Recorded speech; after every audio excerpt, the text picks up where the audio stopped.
first of its kind because on this day, both Chamber of Industrial and Commercial Undertaking and Indo Japan Business Council are coming together to promote this particular event or host. And this event, in this event, to talk on Make in India, we have eminent speakers, ex-MD of Sharp India, Mr. Tomio Isogai, and Mr. Siddharth, am I audible? Just I want to check my speakers. Yes, sir. Mr. Siddharth, yes. Am I audible? Or, yes, you are audible. Hello. I think your audible is not on. You are audible, but audible to us, but we might not be audible to you.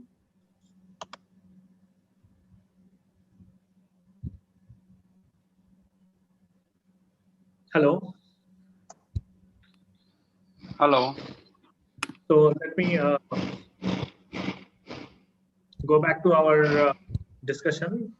So we have ex-MD of Sharp India, Mr. Tomio Isogai, retired professor of JNU, Dr. Prem Motwani, and our very own Upkar Singh ji, to share their experiences on making in India and how to build relationship with Japanese organizations.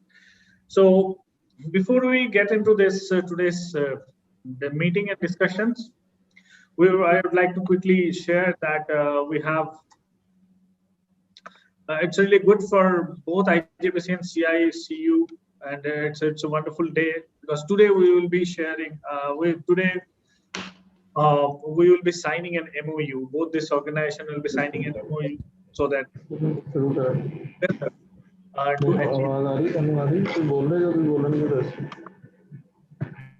Hello. So before getting started, a couple of quick housekeeping rules.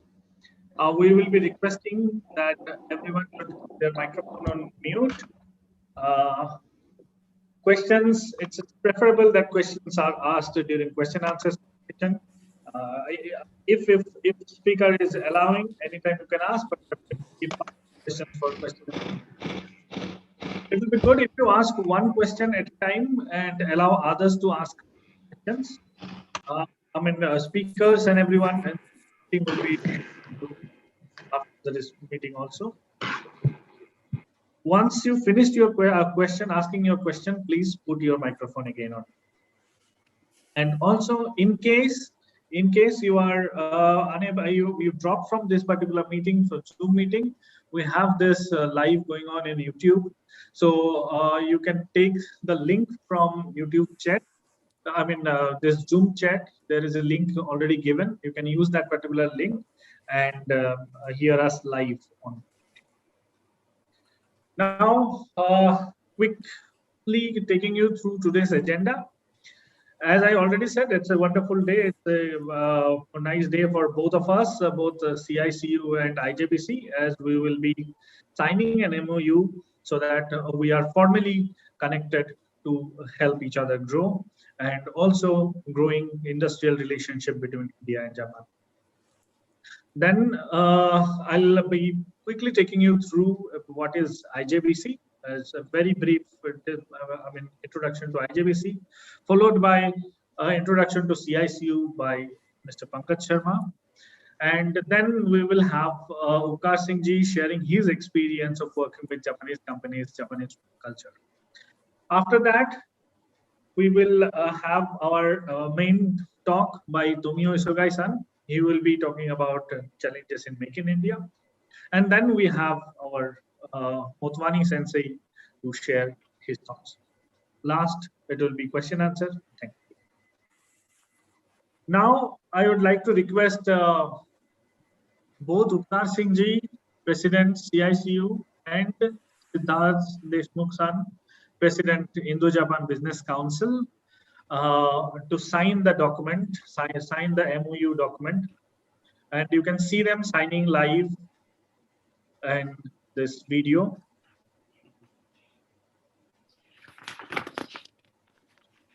And I would request everyone to virtually clap for this wonderful moment.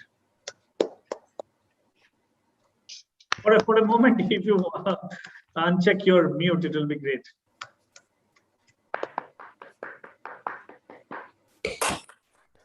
So congratulations to both CICU and IJBC, specifically Siddharth San and Upkar. So Upkarji, are you there?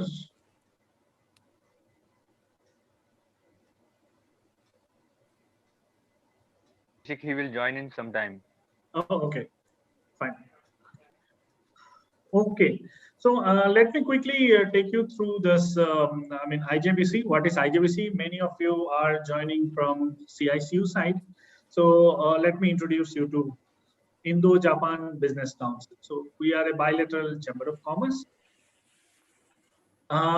We are, as normally most of the bilateral chamber of commerce are not for profit in nature, and so we started this establishment in 2011, and our main vision is to encourage people to people connection, enhancing business and economic relationship between India and Japan, and branding India as an attractive investment destination for Japanese industries. And if you see, after say 10 years down the line, this post-pandemic era is probably the best suited for this kind of vision and mission to carry out. So together, we will make this platform grow more and more. So our mission is to become one-stop solution where we provide consulting services, advisory platform on doing how to do business with India.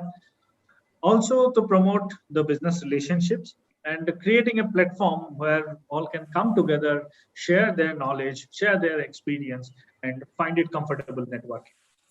Recognizing the services of individuals and organizations and outstanding contribution to social and economic development between India and Indo-Japan relations. That's also what we will be covering. What we do, so we conduct seminars, events, which is pretty much typical about majority of the bilateral chamber of commerce to attract investments.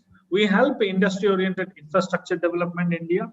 We are also getting into more towards Japanese language training, promoting the trade, guidance, providing guidance and assistance to SMEs in both the countries, and spreading awareness between current issues, latest technology and tools.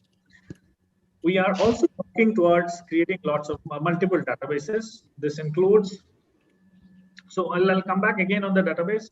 So in a while, so I'll explain more on that.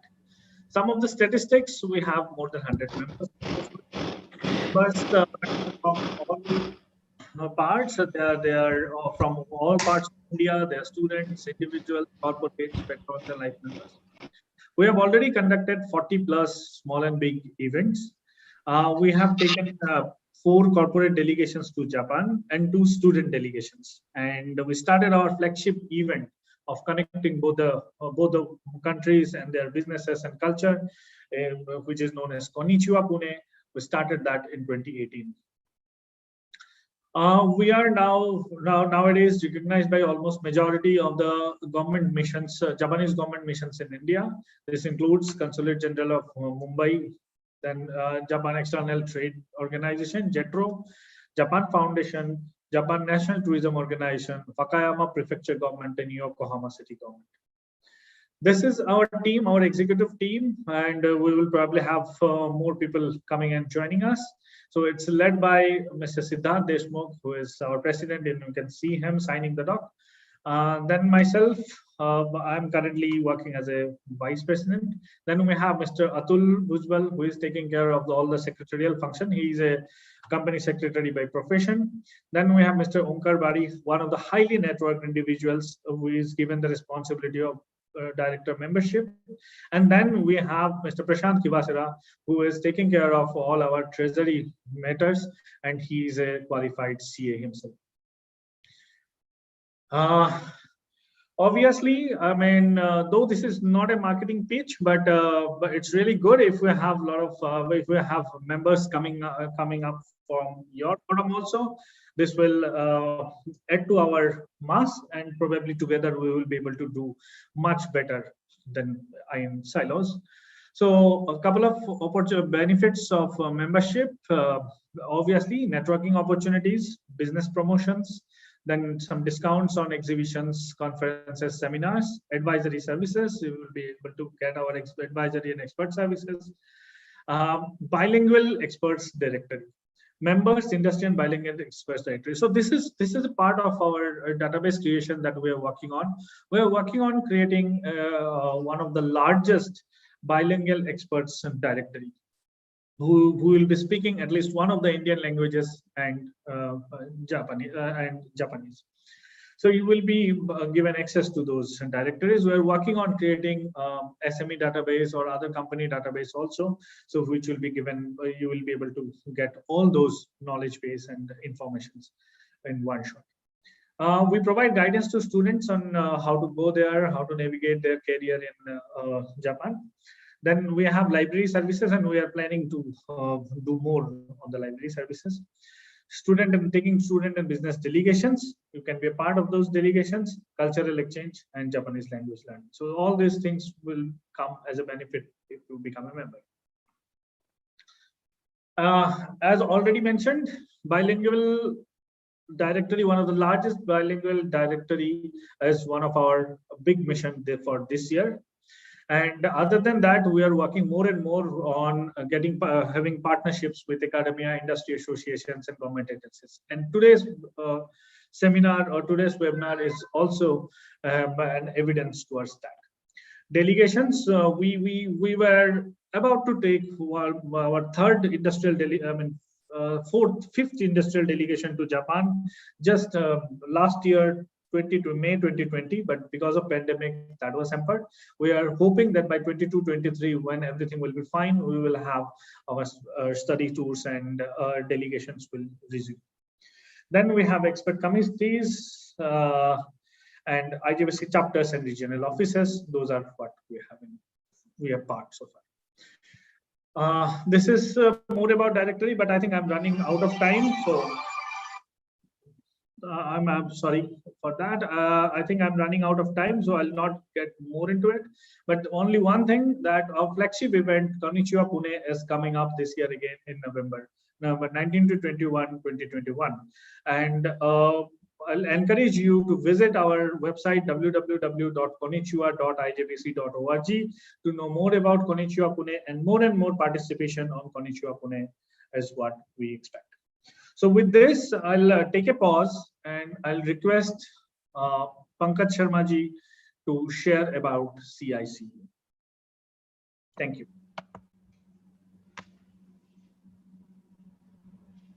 I am taking out from sharing, so Pankaj ji, you can share. Thank you, Mr. Abhishek Chaudhary. I hope I'm audible to all. Yes. Yeah. Good afternoon, everybody. On behalf of CICU, I welcome Mr. Abhishek Chaudhary, Mr. Tomio Isogai, ex-MD of Sharp India, Professor Prem Motwani from JNU. Today being a historical day, one of the many associations, one of our India's leading industrial association, CICU, is going to sign a MOU with the Indo Japan Business Council. And as Mr. Abhishek Chaudhary was elaborating the activities of our Japanese counterparts, so we expect this to be a very important day, and we expect things to really take place in a much better way. Talking about CICU, CICU is a non-profit making industrial body recognized by Government of India. It has more than 1,200 members from various segments of trade and industry from all over Punjab, and from major cities of North India also, which cover industrial associations, industrial bodies. And 33 industrial associations are affiliated with CICU. And so the indirect membership of CICU goes more than 10,000, which is quite a number. And moreover, this is the only organization in state of Punjab which has got country's level 1 award as BMO, doing services for the development of industry. As I'm speaking about our organization, my CSU staff is running the PPT, giving the details about CSU, which was established in 1968 and is registered under the Trade Unions Act 1926. As I mentioned, we have more than 10,000 indirect members, and we are ISO 9001-2015 certified non-profit making organization. And we got first position as responsible business membership organization by the cluster New Delhi. And we are accredited as national accreditation body for education and training, and accredited as silver standard by Quality Council of India, and recognized by Ministry of Commerce and Exports as well. And we at CSU lay emphasis on training our members, imparting them the various skills that are prevalent in the world over, and apprising them of best manufacturing practices being adopted by the best groups all over the world. And Ludhiana, being an industrially developed city, it is also called Manchester of City. And the development of Ludhiana started in 1947, and which we have more than 5.18 lakh crore GDP in 2016-2017. So that is 17% of Punjab's GDP. As I mentioned, Ludhiana is a Manchester of India. And once we have a glorious history, and once we used to be the #1 city, industrial city of the country. So now, we being the border state, have lost the sheen, but we, with the efforts of CSU, we try to update, we are still trying to update. And today being one of those activities, when with the help of Indo Japan Business Council, we will be signing a MOU as our president signed it, and we expect that this will lay emphasis. This will pave a roadmap for further strengthening the Indo-Japanese relationship also, and upgrading our industrial fellows with the new technologies that are happening. Japan, as we understand, has a legacy of world-class technology. World looks upon Japan as the #1 technological country in the world. And we at Punjab, and we in Ludhiana, are very much for good technology. We look upon Japan to impart some of that great knowledge with us, and we mutually, both the organizations, CISU and IGJBC, can jointly work together and can really build the industry. And with the mutual cooperation, I am sure our members and the members of IGBC are going to benefit a lot. And we look upon to hold some better and physical meetings also in the time to come. With this, I come to an end to my introduction, a brief introduction of CISU, and I ask my Japanese counterpart, Mr. Abhishek Chaudhary, to please further start today's meeting. Thank you.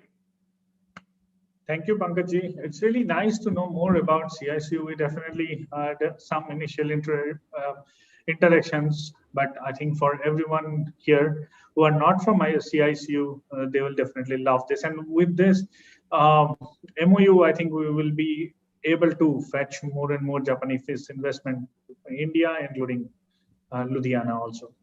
So without making further delay, let me request President CISU Upkar Singh Ji. Upkar Singh Ji, if you can share your experience with us on working with. We have to sign the MOU as well. I think we skipped the MOU. Yes. Yes. Can we so sign? I think your video was a bit low, but in that time, if you just hold on the page, and Upkar Singh Ji, if you just hold on the page.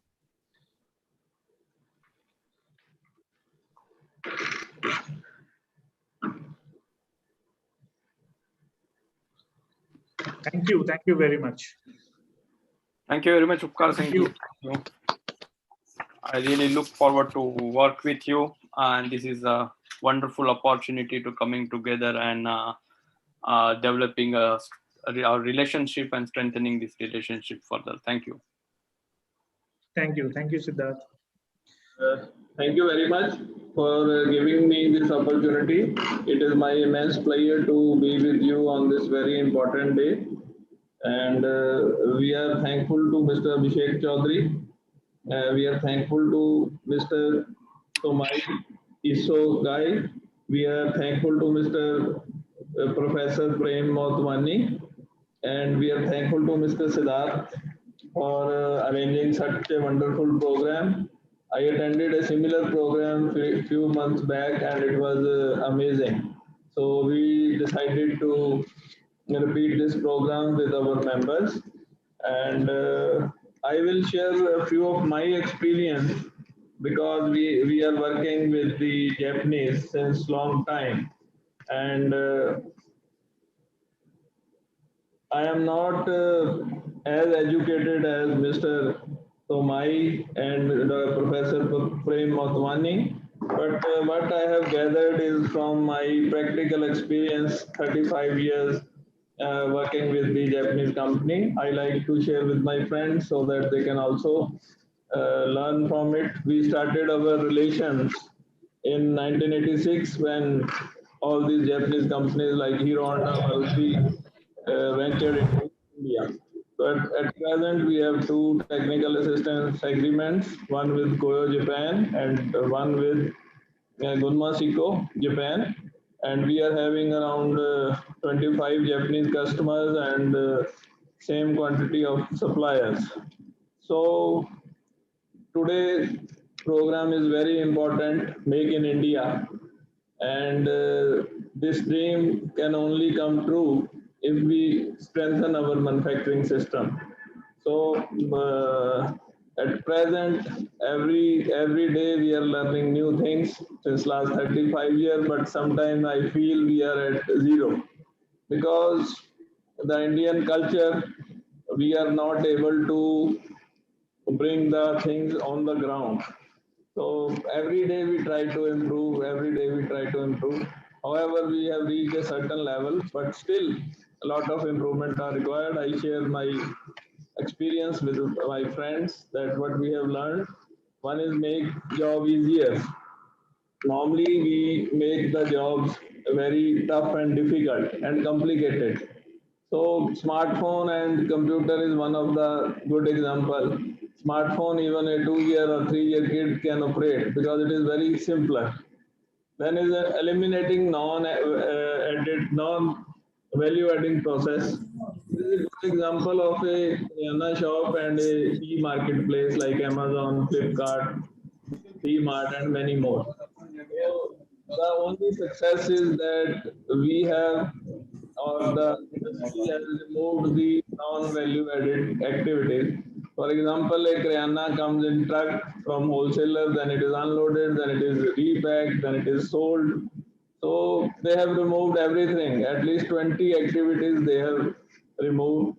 That's why the e-marketplaces are so much successful. Safety on top priority. I think India, we are not much bothered about the safety. So safety is one of a very important issue. And increase productivity, helper-free plant, OEE, yield improvements. These need to be addressed. Make product faster, better, cheaper. So if we see the Japanese products and even Indian companies are following, if the product is having reasonable cost and it is better and we can make the mass production and make it easily, only then that product is successful. Otherwise, it will be many nations failed because they were not able to make cheaper product, better quality. First time right. In Indian culture is we try to send the goods to the market even it is not perfect. Then we try to improve in second attempt or try in third attempt. But if we work on first time right, I think it will add lot of value to the business. Timely completion of projects. We have learned a lot. We set up a plant in Vitlapur for HMSI, Honda motorcycle and scooters, and it was completed in 9 months from buying land to giving the first supply, because we worked with Honda. They trained us how to make the proper sheets, how to make the review mechanism. So I think more than 300 attributes we have jotted down, from buying a costly machine till planting a small tree. So each and everything we jotted down, and we fixed the responsibility and the timeline. And with simple review mechanism, we are able to complete our project on time. Then PDCA, continuous improvement, is very important. Plan, do, check and act. That are the key pillars of continuous improvement.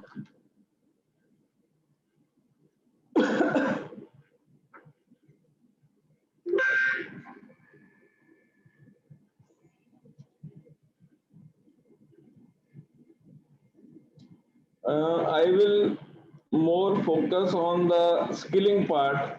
Government has done so much of the investment, state government also, on skilling. But unfortunately, we are not able to get properly skilled, and we are not able to skill our manpower. We are not able to get even skilled manpower on time. So I think we have to find the gaps, like Japan management system along with Maruti. They have set up a training center in Gujarat where ITI colleges students are being trained. So the training modules are: first principle is kaizen, principle 2 is 5S, then 3G simple rules, like go to actual place, see the actual things, take necessary actions. Then principle 4 is Hokuko, which means always report to your supervisor to the transparency. Then inform the supervisor and the team. Then Sodan, which means consult. It is not necessary that every supervisor will have the right answer. So these are the few pillars where we can strengthen our skill mechanism. So I think Indian industry need to be relook on our skill development, and we can get a lot of support from our Japanese partner IJBC for skill development in the industry. And we do a lot of trainings. Kaizen competition, we did the 11th Kaizen competition this year. Every year we conduct a Kaizen competition. Then we do training on Poke Yoke, Kanban, each and every lean process we give the training. And we are setting up a center for manufacturing excellence, which will help the industry. The key pillars will be digital printing and prototyping, then training of various lean manufacturing tools, then finishing managers, the engineers coming out of the institute, sometime they are not up to mark. We will have a finishing school so that we can train them. We are looking for some support from our partner IJBC. We have signed the MOU today, so that we can train our managers in Japan as well. We will pay for that. But if we get some support from IJBC, what is the mechanism? Like there are many institutes, so it will be a win-win situation for both of us. And many more. One of the missing link is many industries in Punjab, they are looking for joint ventures or technical assistance agreement. We have some list of those companies also. If we set up some desk jointly, then it will be very easy, and it will really add some value between the CACU members and IJBC members and Japanese industry. So that is all from my side. And once again, thanks to all the participants and thanks to our IJBC members for such a wonderful opportunity. Thank you very much. Thank you, Kashinji. It's really nice listening to you and your first-hand experiences.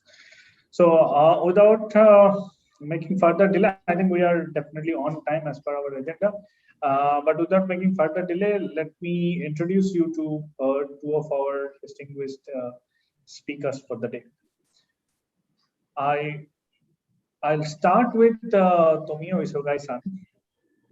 So Tomio Isogai-san is a freelance advisor to Indo Japan relations. He is a visiting faculty at MIT World Peace University, Pune, and also an advisor to Indo Japan Business Council.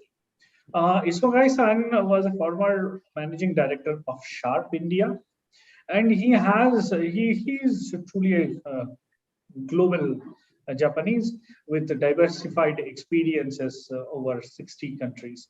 He already resided in five countries, including Dubai, as well as India. India is probably his now second home. So one of the things which is really surprising even to me about Isogai-san is his real passion about Indian culture, yoga.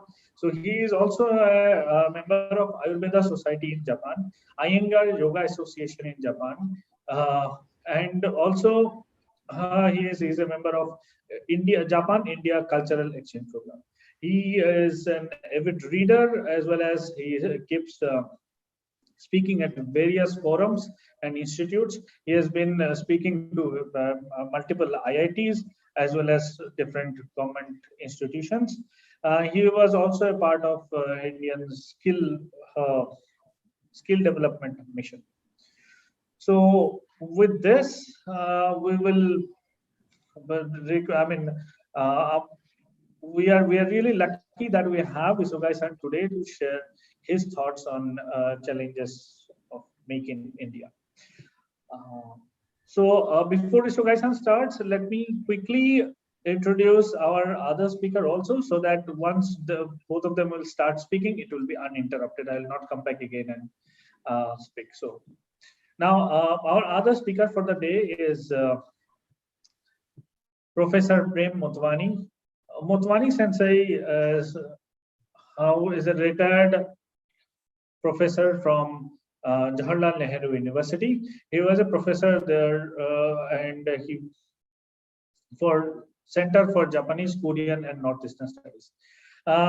He is not only an accomplished academician, he has done a lot of work to in the space of developing Indo-Japan business relations, and his recent book was really good. So he has already done multiple books, and one of the and he has been the latest of his book is Becoming World Class: Lessons from Made in India, and that is probably where we will listen more from him on his experiences. He has translated over 15 books from Japanese to English. He has visited Japan over 95 times in last 25 years, and also a part of various associations like Kansai Economic Federation, Japan Institute of Industrial Engineering, Japan Productivity Center, Nikkei BP, Nikkei Business Center, and all. He was awarded with one of the highest civilian awards from Japan. It's Order of the Rising Sun, Golden Rays with neck ribbon in November 2020. Other than that, he is also a visiting professor to Hiroshima University and also awarded Japanese Foreign Minister's Award for Excellence in Japanese Studies in India. So as you can see that we have to really eminent and accomplished speaker for the day. So without wasting much time, I would request first Tomio Isogai-san and then Motwani Sensei to share their thoughts with us so that we can take this relationship ahead and try to do something more meaningful.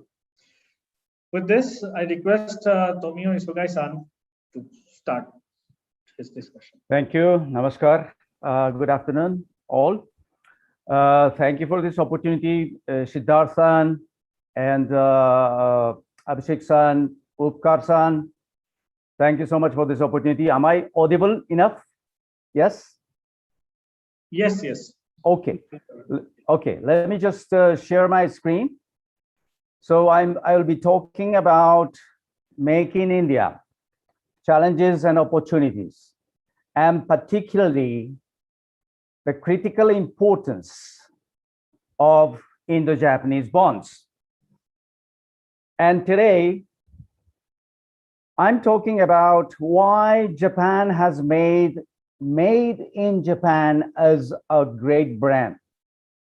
I will be touching upon the history of Japan, how it has become number 2 economy, right now number 3, but number 2 economy after the World War II within less than 3 decades. There are certain stories about it and behind it, but I'll be touching upon some of those secrets of Japan's recovery through my experiences. Okay, then I will be passing on to Dr. Motwani Sensei today. He will be talking a very important topic, how Make in India can be a success and why not it's so. Okay, so let me just go from one book. In 1979, a book was published by an American professor at Harvard University. The book was titled so sensational as it said, Japan as number 1. This book has become a really big hit all over the world at that time because it talked about how Japan has recovered from the ashes within such a short period of time and to become number 2 economy.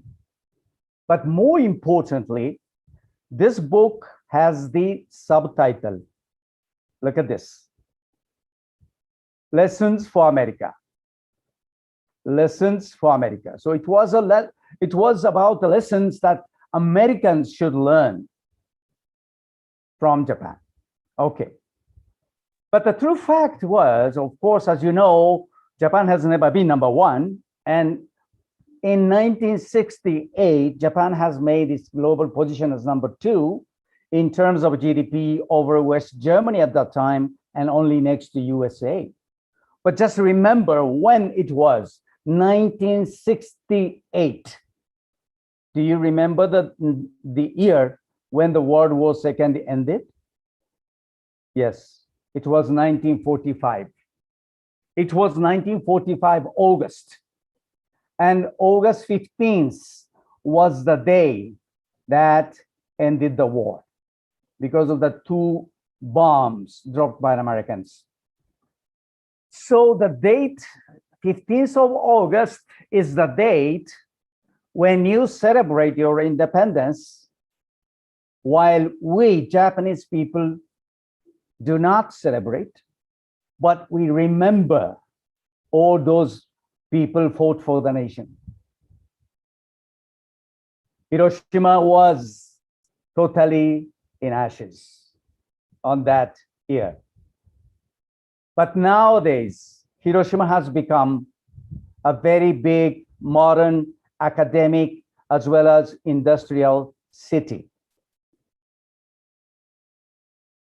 So there are some secrets behind the Japan's recovery within 3 decades of time and to become even number 2 economy in the world. Some of those lessons can be learned by everyone. Number 1, these are the secrets from my own experience as a 2nd generation from the end of the war. Number 1, working very hard without no claim on overtime pay. I was also working very hard, not caring about how much I would be paid for the overtime I did. I didn't care. Number two, obey all the set rules. This is the very basic common virtue of life in Japan. All the people in Japan are very much obedient to the rules set. Interesting to note, when you go to Japan, it's very, sometimes it looks very funny to see the people just standing in the intersection, traffic lights, waiting for the green light to go. This is very peculiar. Even there is no traffic around, people are waiting for the green light to go. Isn't that amazing or funny, maybe? Number three, punctual to schedule. This is another peculiarity of Japanese people. For the Japanese people, punctuality is to its minute, not minutes. See the difference? Japanese people are not even allowed to be late by 1 minute for any meetings. This is very peculiar. And because everybody is doing so, nobody is coming late. There are 2 meetings in every office, either private sector or government sectors. One meeting is the first meeting in the very early morning when they get together. The first thing they get together is the meeting called chore, morning meeting. Every day, every morning, every team will get together with the boss. So the boss must be there, first of all. Boss cannot be late. Boss is there. Everybody get together in front of the boss and sharing all the informations. What to do today? What are the priorities today? Who are coming today to meet us? Who are going to meet who? What are the pending issues that brought from yesterday? Everything is shared so that everybody knows what to do today. And okay, let's get to work. This is the first meeting every morning. Everywhere, every company, every office in the government. At the end of the day, normally at 5 o'clock or 5:30, they get together again for the URE evening meeting to review and reflect what has happened today. What was done, what was not done, what is the new thing, any changes happening for the coming days, and what will be the tomorrow's schedule. They all get together again and share it. Everybody knows what has happened today. Everybody knows what to be done tomorrow. So they have to be ready for the work tomorrow even. All right? So this is happening every day, everywhere. Number 4, intensive planning and its implementation on schedule. Intensive planning. Japanese people are very good at planning and to very details. And once it is approved, it gets on schedule right away. But the negative factor is it takes a lot of time to make that planning done. Yes, that is a negative factor. Number 5, Horenso, as Mr. Upkar Singh talked about. Yes, Horenso is one of the key words, combination of 3 words, Japanese keywords into PDCA. Hokoku, Rendaku, Sodan. He talked about it, so I skipped. TQC, total quality control, by 2 very important keywords, 5S and kaizen. In many manufacturing sectors, many Indian people know about 5S and kaizen, but I don't know how they are really deeply into it, because it has to be a daily practice by everyone, not just by a few people. on the workshops or shop floors. Teamwork is very, very important. And that was one of the secrets behind the Japan's successful recovery. And consensus decision-making is another very peculiar factor for Japanese management. And there is a ringi system. It's a Japanese word, but ringi system is a very common decision-making process that is implemented everywhere, all over Japan. Lifetime employment, that was another secret. I am a good example. After the graduation from the college, I was working only for one company as long as 37 years until I retire. It was made possible because of job rotations and progressive promotion systems, all set. So I'm not an exception who works for the lifetime in one company or one organization. So in this particular slide, I like to just highlight two things. The chore, the morning meeting, very, very important to start the day, and consensus decision-making by ringi system. So consensus decision-making, in other words, it is a collective decision-making, not by one person. One big boss will make the decision and everybody follows. No, Japan is not that way, not that way. All right, 5S and kaizen, yes, it was also mentioned by Mr. Upkar Singh, which is very important, but those are the literal meanings of those 5S's. Seiri, sorting, seiton, systemizing, seiso, shining, seiketsu, sanitization is the original word, but in India, most of you know seiketsu as standardization. Yes, that's fine too. And the last one is most important, shitsuke, self-discipline, because it is a driver for all the rest of the four. Now, kaizen is a combination of two words, Japanese two words, kai, meaning change, and zen, meaning better. So it's a continuous improvement for the better. All right, you know them. But one thing that you may not know about is this. In Japan, all public primary schools, there is a time slot for cleaning done by all the pupils, all the kids there. And every day, there is a 15 minutes or 20 minutes time slot given for the cleaning for the day, done by everyone, every single one. Nobody can be missed. And important thing is, they all enjoy that work.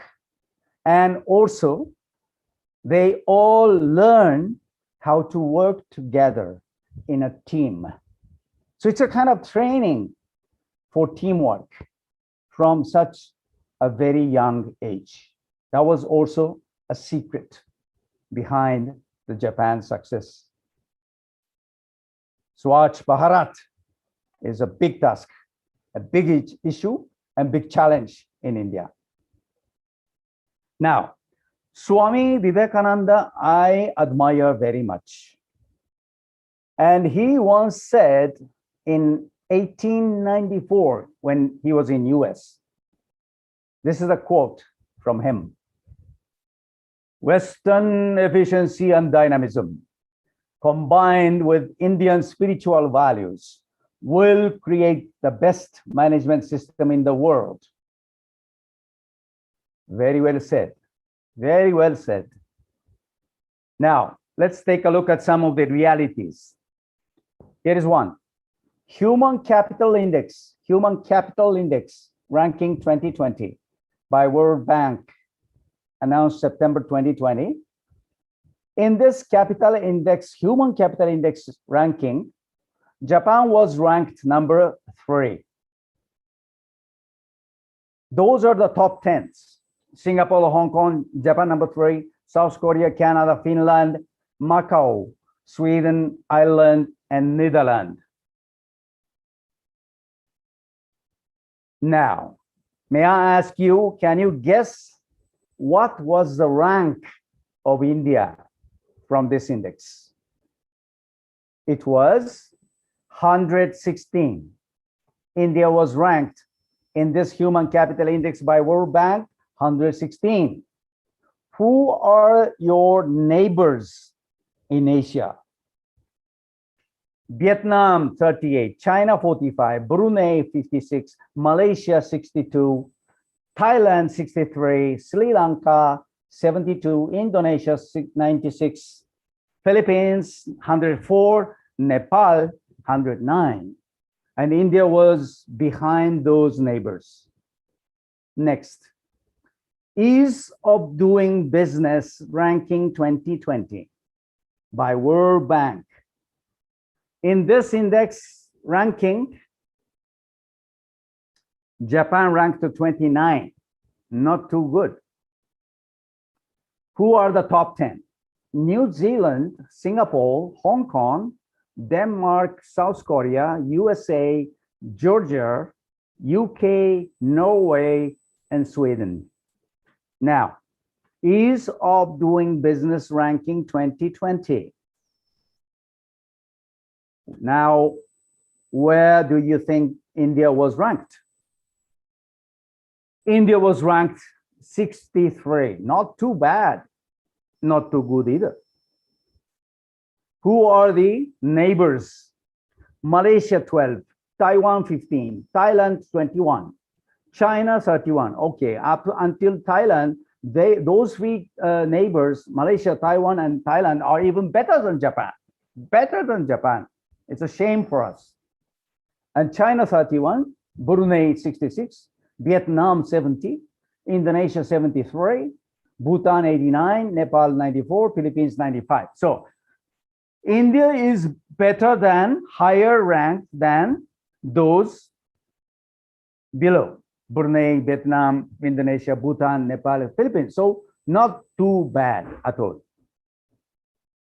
Now, Global Competitiveness Index by World Economic Forum. It showed the 2019 ranking. Japan was number 6. And the top 5 are Singapore, USA, Hong Kong, Netherlands, and Switzerland. Now, what do you think? India was ranked where? India was ranked by this index number 68. And what about those neighbors around you? Taiwan 12, South Korea 13, Malaysia 27, China 28, Thailand 40, Indonesia 50, Philippines 64, Vietnam 67. So India is still far behind. All right, India is far behind. Oh, I saw just an alert here. Have you seen all my slides? Abhishek-san, can you confirm that my slides were visible? Yes, your slides are visible. Okay, great. Okay, I just got an alert that it just made visible to all the participants. So I was wondering if it was not visible at all. Okay. So right now you have Global Manufacturing Competitive Index by Deloitte. Okay. Let me continue. So the Global Manufacturing Competitiveness Index. This is the main topic of discussion today by Deloitte, Thomas, and U.S. Council. It was a little bit old, so I was, thinking whether to show this to you or not. But this was interesting in some time ago for me. So I'll be showing here. and I will be sharing because this was ranking in 2016. Okay, it was the ranking in 2016. How it was? Japan was number 4 in the global manufacturing competitiveness index. Okay, this is only for manufacturing sector. Who are the toppers? China number 1, USA number 2, Germany number 3, and number 4 Japan. Okay, India was number 11 at that time. That was not too bad, right? The interesting part is from here. In this index, in the year 2016 or 17, I think, they have made a projection in the ranking in 2020, already done, already passed. We are living in 2021 now. So it has passed already 2020, but as a projection at that time, it was showing Japan still number 4 and India was expected to be, USA, China, Germany. Okay, USA got the number 1 position because of this US Council is in the committee member here, and China number 2, and Germany number 3, and Japan number 4, and it was projected India to be, can you guess? Number 5, next to Japan. It was a projection, okay? It was a projection, and they did not come back to the real report, what happened, right? So I couldn't find any report later on to see the updated reports, but there was not. No. So this Global Manufacturing Competitiveness Index by Deloitte in 2016 was telling about India like this. India continues to offer some of the lowest cost labor in the world, while boasting an abundance of engineers, along with an English-speaking workforce to aid in the growth of services and the overall manufacturing industry. Yeah, this very positive part of it. Though challenged with poor infrastructure and historical governance issues, India has worked to further enhance its manufacturing competitiveness by setting an ambitious target of increasing the contribution of manufacturing output to 25% of its GDP by 2025, potentially indicating why executives still remain optimistic with India's ranking by the end of decade. That means at least by the 2020, it can become number 5. So important point is here, manufacturing output to 25% of its GDP by 2025 was the goal set by the Indian government some years ago, right? As you know. Is it going well? Okay, that is the question of this topic today. So let me just show it to you again. In the year 2016 on the left side, see, Japan was number 4. And projected ranking at that time, Japan was also projected as number 4. And in this report in 2016, India was ranked as number 11, okay? And India was projected to become number 5, just next to Japan. Is it happening? I don't think so. So let's take a look how it will be going. But one thing for sure is India has to work very hard to make this happen.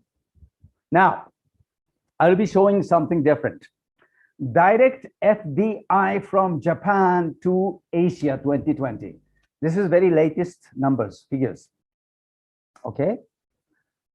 Direct FDI, all right, not from the other countries, but direct FDI from Japan to Asian countries. Well, of course, USA I am showing because it's a number 1, you know, direct destination for FDI from Japan. USA is a top always. The China is always number 2 in the recent years. See the numbers, right? And number 3 is actually I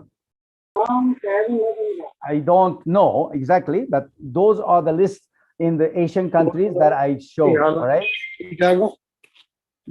Somebody is talking. Please make sure that everybody's on mute. Everybody on mute, please. Everybody on mute, please. Is it okay? Abhishek, please make sure that everybody's on mute. Otherwise, I'll stop speaking. Yes, I think now everyone is. Okay, thank you so much. Okay, this is the very basic manner for this webinars. Okay, please follow. Okay, so Thailand is like that, and Singapore is much bigger, and Indonesia is also much bigger than India. Look at the India, all right? Why I am putting on the India on the bottom is there is another reason why I'm telling you later on. But look at those numbers of direct FDI from Japan. Indonesia is much bigger. Vietnam even bigger than India, right? And Singapore, Thailand, and obviously South Korea, and those, right? So India is still far behind those Asian countries. That's my point. All right, look at this. Japan's trade. This is now not FDI, but trade means export and import together, right? Export, import together by region. In the year 2020, the top rank is China. Look at this percentage. Percentage is too high. China is 23.9% of all Japanese export imports, right? So China is too big to neglect for Japan, okay? The second is, this is ASEAN countries, okay? ASEAN 10 countries together is 15%. And third is US. US is 14.7% out of total. And this is EU countries, 27 countries in EU. EU is 10%, right? Now, look at this. Japan's trade by region 2020, just let's take a look at the 2020 by 100 million US dollars. See, look at that. Because of the COVID-19, of course, the trade has been shrunk by 10% in total. But China, look at the China number here is increasing, right? Little bit. USA minus 14%, South Korea minus 6%. Taiwan has increased almost 2%. And Thailand, look at this, 11% more than last year, even though the COVID was there. And ASEAN countries in total is minus 10. So Thailand is a big hit. And EU, the European countries, 12% minus. Let's take a look at India. Look at this. India's number, look at this. In the year 2020, this is a trade again, okay? It's export and import together. Look at this number. India was 15% minus, all right? 15% minus, less than last year. And look at the number. China number is this, 305 billion US dollars. 305 billion US dollars. India is only 13 billion, right? Even look at those Korea, Taiwan, and even Thailand. Look at the Thailand. See, 49 billion US dollars is the trade with Japan, right? And the percentage out of total is, see, China was 23.9%, I said, USA 14.7%, ASEAN was 15%, and Thailand was almost 4%, but India is still 1.1%. So this is the reason why we are struggling to get more Japanese investors. For the Japanese people, it's easier to go to Thailand, to Taiwan, to South Korea, or China. To come to India, there are certain hurdles and burdens and obstacles that we have to really, acknowledge. All right. Okay. Thailand, the number is so big, right? Look at that. This is 3.5 times bigger than India. That is the volume of the trade between Japan and Thailand is doing. Why not India? We should do a lot more than Thailand, actually, right? Now, one reason here, Japanese expat population, okay, I'm one of them. Japanese expat population in those countries. This is why I put India as the bottom here, all right? Because amongst the least out of this, see? Obviously, USA is the number one, right? Japanese population there. China, number two. Look at the number. Japanese people living in China for long term, more than 1 lakh, right? India, only less than 10,000, 9,000 plus only, right? Look at the number in Thailand. Look at that.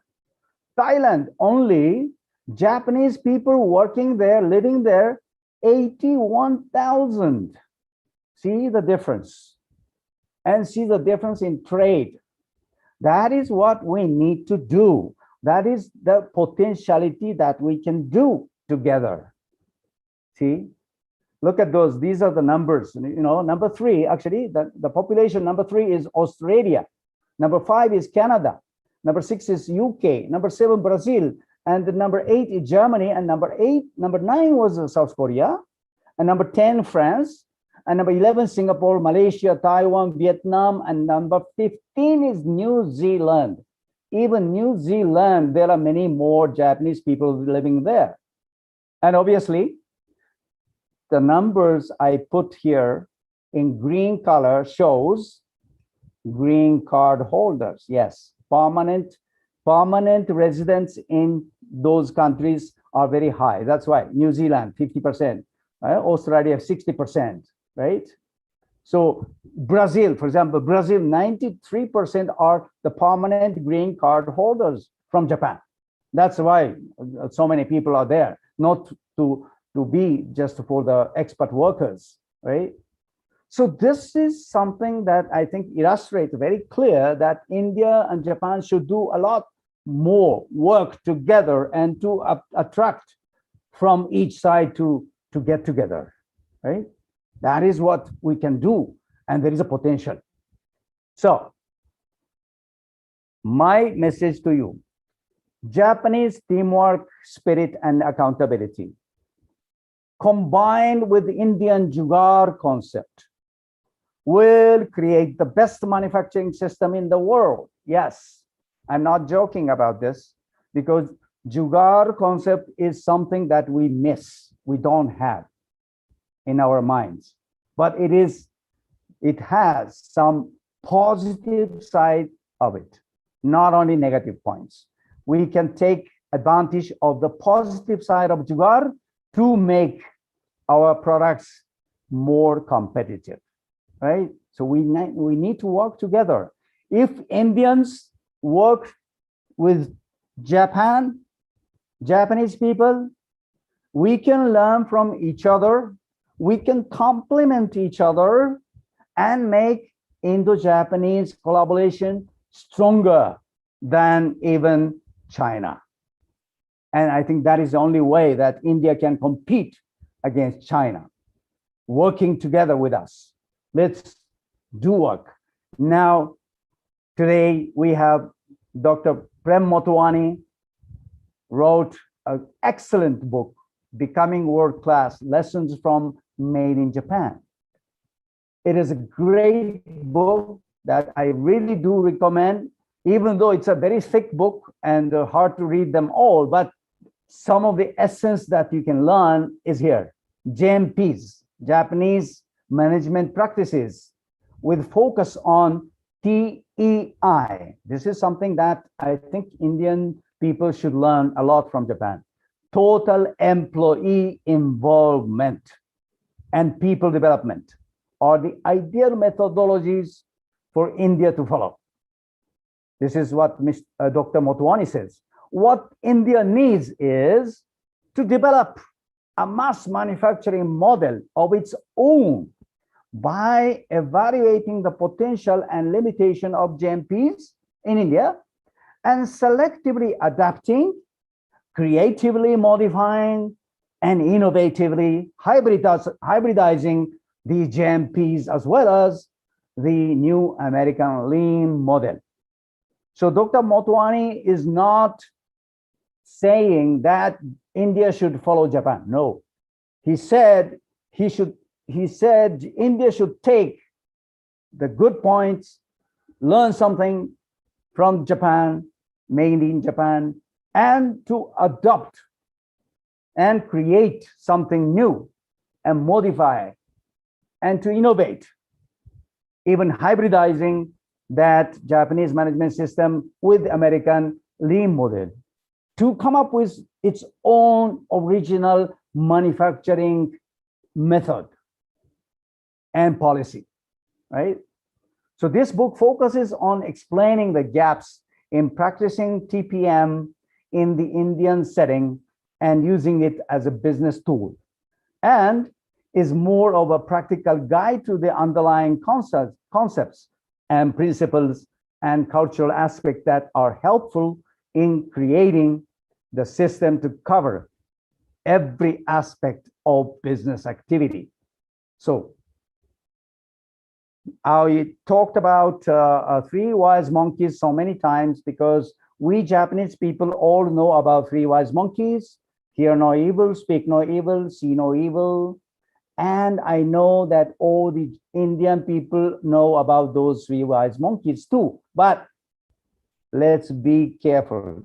Let's be careful. Alert, alert, alert. See no evil, hear no evil, speak no evil, but you may be following and sharing all evils every day. And this is what's happening in the younger age generations. We have to stop them to do that. So in the Rig Veda, the ancient wisdom of India, Rig Veda tells us, Ano Badra Krataboyantu Bishbata. May good thoughts come to us from all directions. So this is the wisdom of India. And following this, let's be different monkeys. Look at those monkeys. Speak out, listen up, and see it all. Let's be three smart monkeys from now on together. I'd like to welcome Dr. Prem Motwani Sensei to talk about his book and his theories, and let's see what India and Japan can do together to making India a great success in the decades. Thank you so much. So do I take over? Yes, please.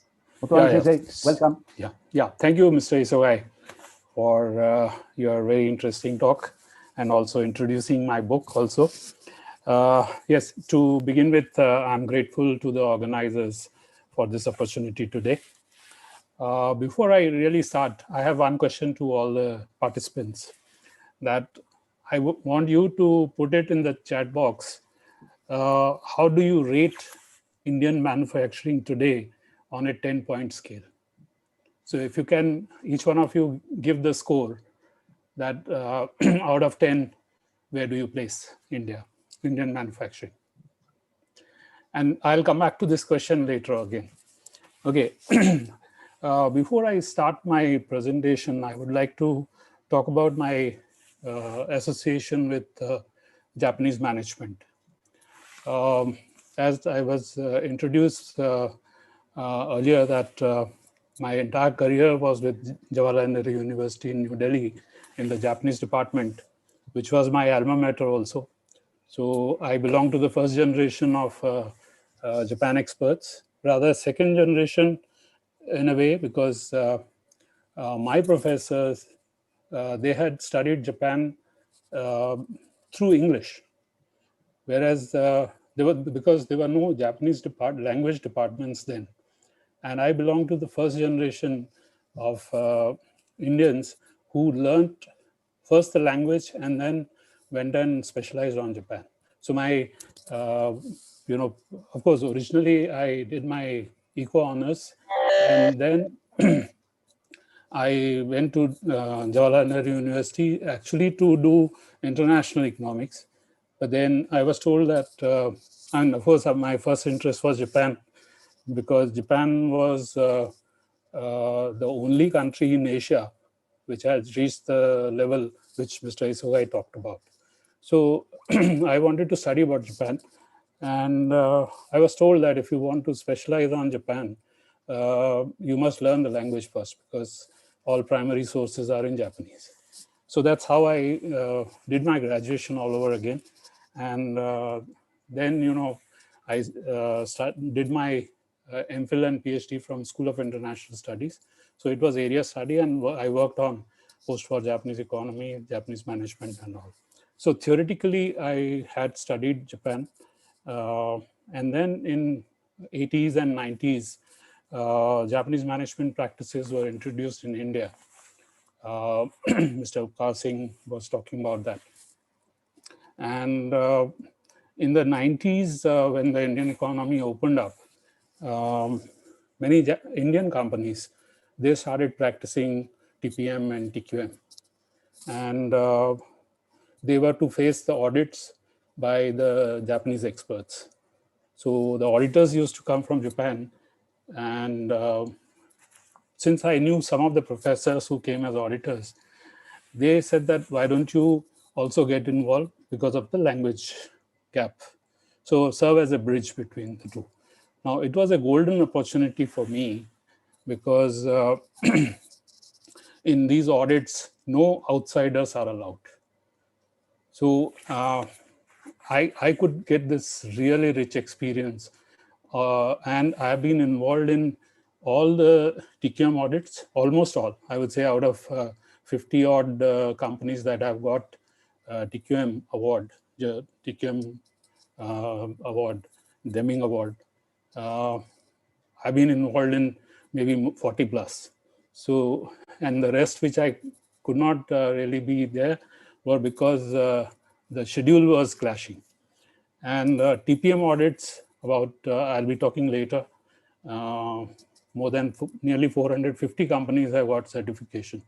So 2 audits are there, so about 900 audits, out of which I must have been there in at least 600 audits.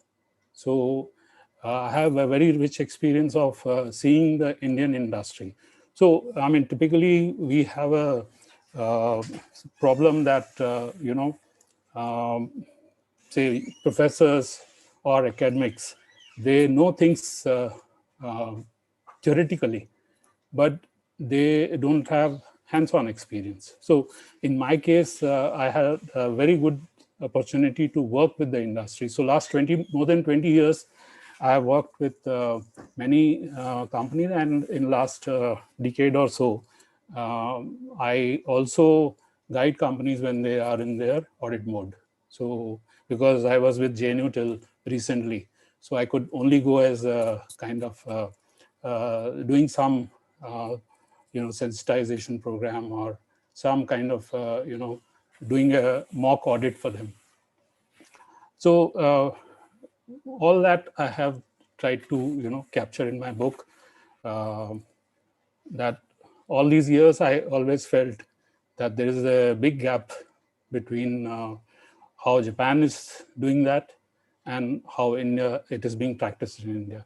So that has been captured in my book. So I'll be presenting very candid and fact-based overview of Indian manufacturing in my presentation today. And these are all based on the best practices and how we can do better. And I have taken Japanese management practices as a reference point. Now, there may be a lot of generalization in my presentation, but each one of you try to take a hard look in the mirror for the gaps in your own approach. Okay, so can I share my screen with you, please?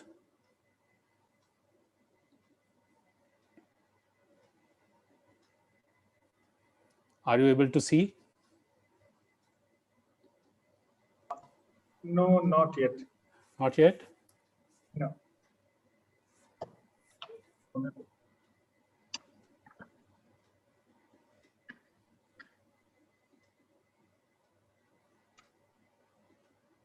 Yeah, now we Yes. can see. Okay. Yes.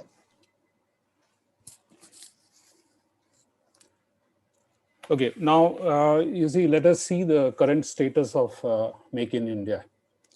Mr. Isogai also, pointed this out, that the share of manufacturing in GDP, it has not changed in last 30 years.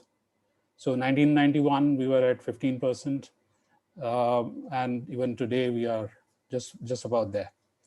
And last 24 months of slowdown because of COVID, and even prior to that we had signs of slowdown since 2018 itself. So our manufacturing, as far as contribution to GDP is concerned, it has not progressed at all. Okay, let's look at employment in manufacturing. You know that after this COVID happened, the population in manufacturing dropped from 51 million in 2016-17 to 27.3 million in 2021. Now, one may say that this last one and a half year is a very peculiar situation which happens once in a century. So maybe if we go even prior to, say, what before the COVID happened, between 2014 and 2018, there were 1.1 million jobs in MSMEs which were lost due to cheaper imports from China and from other countries. And we know this, that this gig economy, where you have these all workers from the rural areas coming and working in the service industry in urban areas. And even people have gone back to agriculture, especially in last 1.5 to 2 years. And agriculture now employs more people than 5 years ago. Then third point is merchandise imports. Now India is the ninth largest importer, and we import in 2019. Our imports stood at 479 billion, which is a very mind-boggling figure. And interesting thing is, the biggest importers are not consumers; they are factories, because they need raw materials, intermediates, and capital goods. So India has a perennial current account deficit issue, which in 2019 stood at 176.4 billion. And it has averaged in the last 10 years or so at 2.2% of GDP. So it's a very, very alarming situation. I mean, I'll come back to this slide again. Here, we have this trade deficit with China. Although the title itself says narrowing, but then this narrowing is in 2019-20, because what I talked, we had the slowdown of the economy. So we were consuming lesser raw materials, lesser intermediates. So that is why it has come down. But then you can see that prior to that, it has been increasing. So 2016, 17, 18, it has been increasing. And if we look at, despite all this, Indian governments, call for boycotting Chinese goods, two-way trade in 2020 was 87.6 billion. And out of this, say, imports from China, 66.7 billion, and exports were 20.86 billion. So there's a huge gap of 46.7 billion or so. Then, even take this year. I mean, ideally, despite all that call for boycott, in 2021 H1, January to June, bilateral trade was 57.48 billion. So mind you, previous year, it was, compared to that, it has increased 62.7% year on year. And the trade deficit also has increased by 55%. So it's, I mean, just to, give you this point that in terms, in merchandise imports, we are facing a very alarming situation. Now, this FDI, we keep hearing that FDI to India is increasing. But then this FDI is not coming into manufacturing so much. You see, you may find many Japanese companies like Suzuki or Honda, they are investing, but then that is all not in so-called in the form of FDI, it is more internal investment. I mean, they are reinvesting their profits here. And, Mr. Isogai-san also mentioned that ease of doing business, our ranking has improved from 130 3 years ago to 63. The government has introduced low corporate tax rate for new manufacturing companies. But the companies which are exiting China, they are not coming to India. Only 2 Japanese companies came to India, and most of them have gone to the Asian countries, which Mr. Isogai was mentioning, very high on the ease of doing business ranking. I mean, even if we see the India-Japan trade statistics, you can see the orange bar that the exports are less and imports are more. So in none of the years we have a positive trade with Japan. So even here we have a trade deficit issue. Then coming to the Japanese FDI, in manufacturing it is less than 20%. And it has been, of late, not really increasing, it's going down. Okay, so, sorry.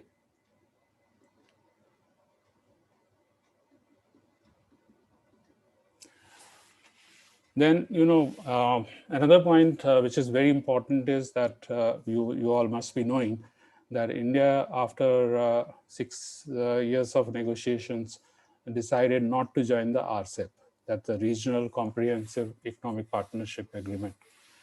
And I'm not going into these details because Mr. Isogai covered this global competitive index. India slipped 10 places from 58 to 68 among 141 nations. And imports from China continue unabated. And still, China is still the largest trading partner. And this actually, delays the integration, India's integration with global value chains.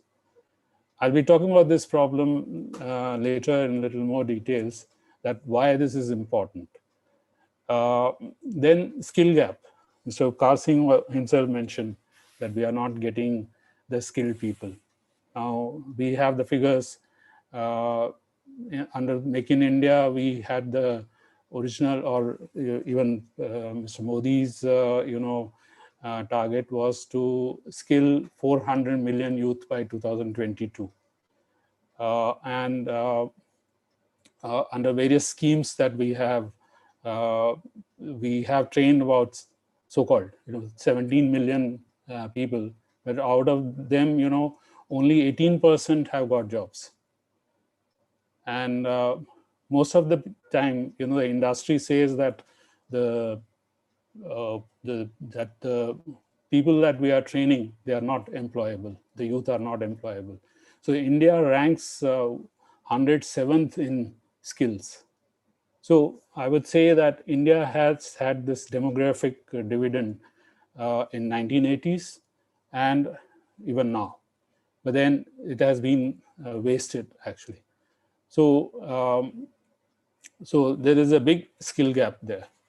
Then, there is no long-term perspective in strategic areas. Now, we import almost 100% of LCD panels, semiconductors, integrated chips, microchips, and telecom hardware, mobile phone parts. And we have, under capacity in many areas. So like the shipping containers, it's very, very interesting that we import more than 90% of shipping containers from China and South Korea because the cost is 25% lower. So ideally, I'll be talking later, is that if we are to reduce imports from overseas, or especially China, we should take up such areas, if we have a long-term perspective, so that, if the cost difference is 25%, Make in India should aim at producing shipping containers in India, matching the cost of the Chinese products, or for that matter, what I mentioned, the LCD panels or other products. So our logistic cost is almost double than the global average, and we import toys worth $600 million from China alone. Then we have the new sources of energy. We have had the target of 100 gigawatt capacity by 2022, but in April 2021 we have achieved only 40 gigawatt till date. So there's the gap. So that means it is not on schedule. Talking about specific projects in Make in India, like we have defense-related projects, which is one of the main focus areas, has simply not taken off in the last 6 years. And many infrastructure projects like NIMZs or industrial townships, they are also delayed. So, and then whatever projects already have taken off, because there is a long gestation period, so it is not yet showing any impact at the national level. Now, most important thing is that in India, point number 9 is that no strategic policy for MSMEs. You see, vendors are most important because the quality or the cost of a product or even delivery of a product depends how capable your vendors are. Now, they are the stumbling block in India because most are MSMEs, and they are unable to really match the QCD, the quality, cost, and delivery requirements. So we need to really develop the entire ecosystem of industries to achieve economies of scales. So, and then point number 10 I want to make is that our local supply chains, maybe in some industries we have achieved reasonably good level, like automotive, but then you can see that the Japanese auto manufacturers came into India in mid 80s. So almost 35 years these vendors have worked with them, and because of that, certain amount of efficiency has been achieved. But then still, most of inefficient local supply chains because of the long lead time, excess inventories, and high logistic cost. So it's not able to compete globally. That is why our Make in India is not really able to take off. So I've kept it to only, there are many more issues, but I've kept it to these 10 major points. Now, let's see what is the actual current status of Make in India. There are no world-class companies. I mean, through organic growth, I'm saying that no Indian manufacturing company is world-class and there are no global brands yet. Then, you know, the evasive Japan quality. China is able to really export to Japan very easily, but just sample this case example. Maruti could export Baleno to Japan only in 2017. I mean, when did Maruti start working in India? It was way back in 1984, right? And after 33 years, they could export their first car to Japan. They have been exporting to other parts, but Japan quality they could not really meet. Even same goes for Panasonic. They took 10 more years to begin exporting to Japan. We must not forget that they are the Japanese multinationals. And despite, I mean, so what I'm trying to say is that the problem is there in our, say the skills or the ecosystem that exists in this country. So most of the Japanese companies also face these issues, cultural issues, which I'll be talking later. Somehow we have chosen to be low cost manufacturing base. But going forward, in another 5 years, 10 years, it has no future. Because you know that there is a Harvard study which says that 60% of shop floor jobs will be automated in next few years. So there will be industry 4.0, automation, digitization, connected factories. So low cost manufacturing will have no big future. Then, sustainable, any country which needs to really excel in manufacturing, it has to define the sustainable competitive advantage. Suppose you say that I'm best in quality or cost or delivery or technology or new products, flexibility. We have not defined any of these things in our Make in India. I recall, I was, while writing my book, I was going through this, some of the, ACMA national conference in which Mr. Osamu Suzuki was there. And in his keynote address, he mentioned that, this was in 2016, mind you. And he mentioned that when I came to India, we had the same issues, and after 30 years we still face the same issues. What he meant was that in Make in India, and he also mentioned categorically that when you are saying Make in India, why don't you also talk about the quality in India and cost in India?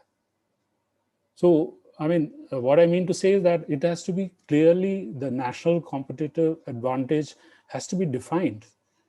So as I was saying, that if we have to keep Chinese products or cheaper imports out, we need to say that the quality has to be good. Why Indians buy Chinese toys? Because their quality is better, their cost is lower. So if we have to really take on this kind of thing, then things have to be defined. Now, you see, recently this COVID has exposed our deep structural crisis and systemic weaknesses. Because of COVID, there is a decline in manufacturing growth rate for 8 consecutive quarters leading up to Q1. I mean, this 8 also pertains to the period prior to COVID. Okay, so I mean,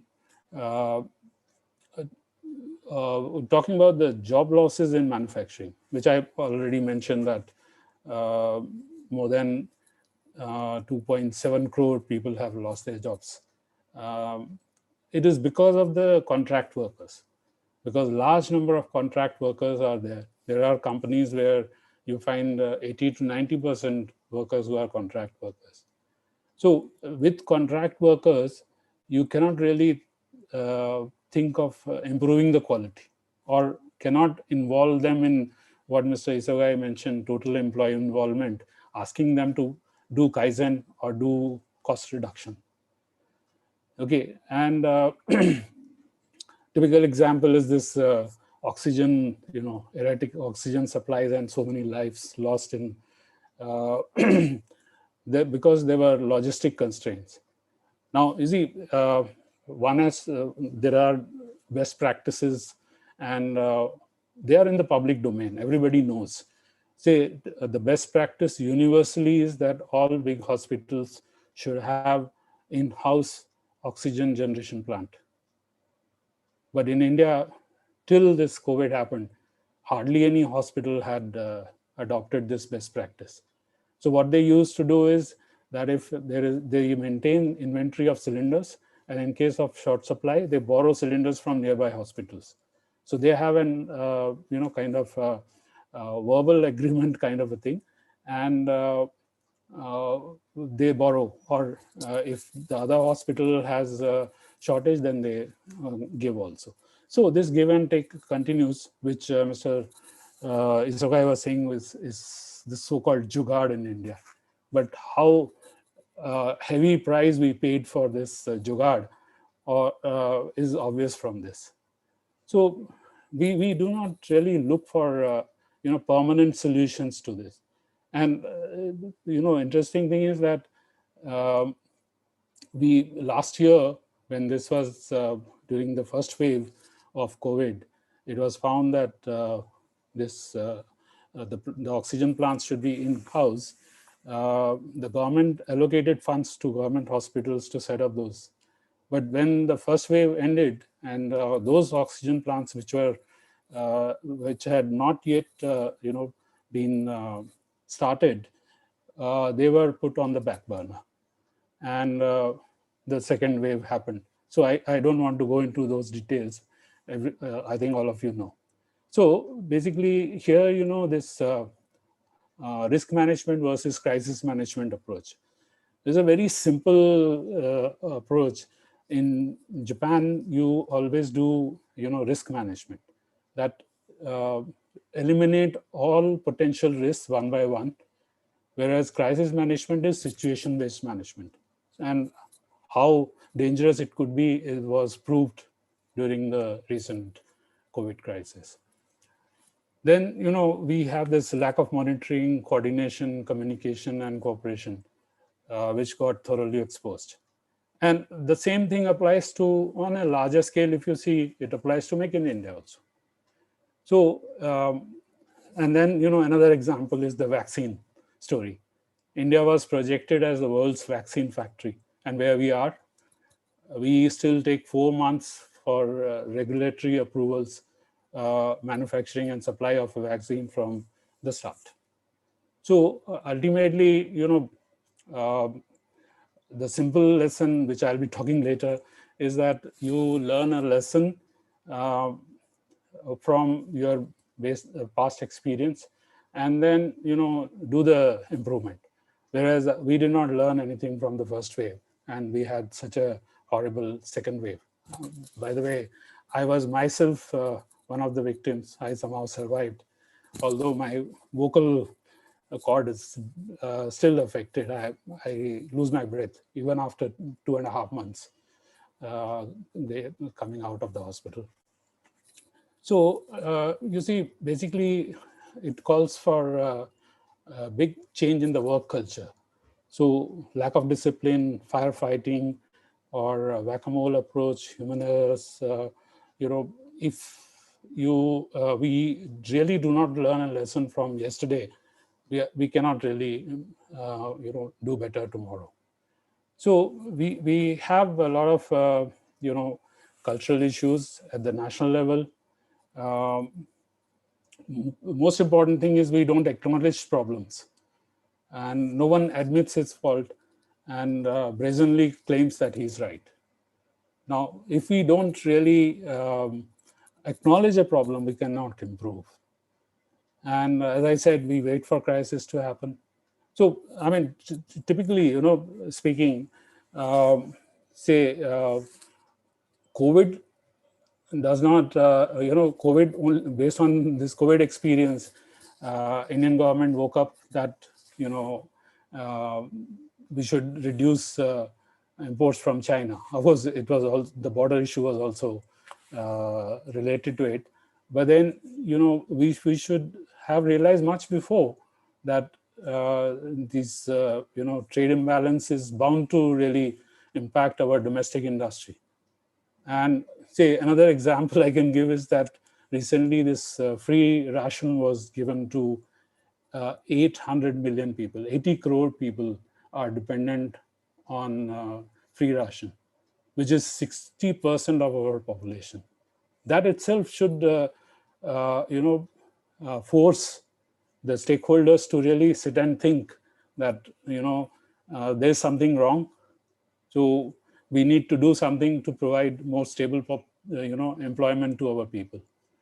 So these are some of the lack of collectivism, short-term perspective. All these things are very, very, important cultural issues which we need to overcome. So I'm skipping this part. I mean, same goes for organization level, approach. Then the individual work culture also. I mean, I want to spend some time here and relate it to what I just mentioned. That Japanese management practices are popular in India, which I mentioned earlier also, for last almost 30 years. And they were introduced in 1980s. Initially, it was B2B. That means Maruti Suzuki introduced to its, say, to Maruti and their vendors, And then in the mid-90s, under a consultant, many Indian companies started indirect adoption of this. So, the numbers I mentioned, that 50 Indian companies were certified for TQM, 7 have got JQM, that is Japan Quality Medal, 447 plants, 285 companies have been certified for TPM. Now just see this visual part. That level 1 is 292 companies. Now this takes about 3 to 4 years. Level 2 is 126 companies. And level 3 is 26, level 4 is 3, and level 5 is 0. So what happens is that here, when you are going for a new methodology, you take at least 4 years, 5 years to make your people understand the new methodology. So say 292 companies adopted it. And out of this, less than, say about 40% went for the next level. Now that is 4 plus 2, 6 years. After 6 years, it reduces drastically to, almost 1 out of 7 or 8. And then, further reduces and it becomes 0. Now what happens is that after level 2, they hit a roadblock. The roadblock is the cultural issues, which I just mentioned on the previous slides. So what they do is that instead of experimenting with, the roadblocks to be altered to, adapt those things to the Indian situation, those Japanese, management practices to Indian situation, we move on to some other methodology and just abandon it, which is evident from, this number going down so drastically as we cross level 2. So on an average, Indian companies practice Japanese management for 5 to 6 years, or they do it for certification because they are, the parent company has asked, or for global sourcing, they need to show that they have got TPM certification. So they will get it in, say, level 1 and level 2. Their, parent company is satisfied. So they don't need to really alter their culture or the corporate culture to really align themselves to, using it for further, gains and improvements.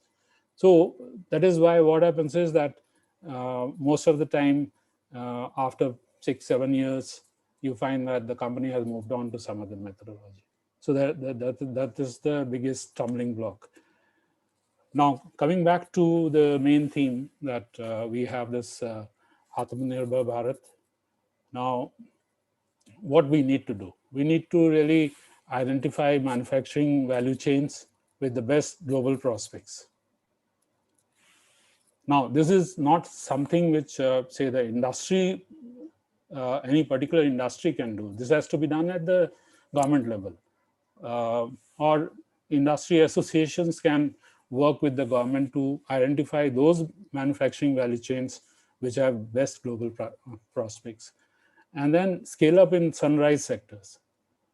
And then whatever underweight sectors are, you transform them and seed emerging value chains. So those value chains where we are not yet so strong, we can work on those.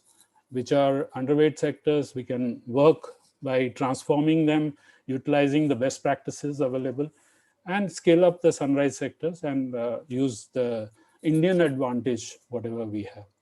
Then, as I mentioned earlier, we need to define the national competitive advantage. India, areas where India wishes to, be a strong competitor, with strict timelines, we must define our national competitive advantage, which has not been done in Make in India. Then we require long-term planning. So there had to be quantitative and qualitative goal setting and policy support with strategic investment in those areas. And then the concerted effort between the government, industry, and academia. Now, without this, we may not achieve Atmanirbhar Bharat. Then, in addition to that, there has to be strong policy support for MSME, for productivity, innovation, QCD, quality, cost, and delivery. Then we also need to develop indigenous technology and solutions. Buying them will never give the competitive advantage. Now, here I would like to mention that in Japan, soon after the war, Japan used to import technology and the machinery from overseas, industrial machinery from overseas.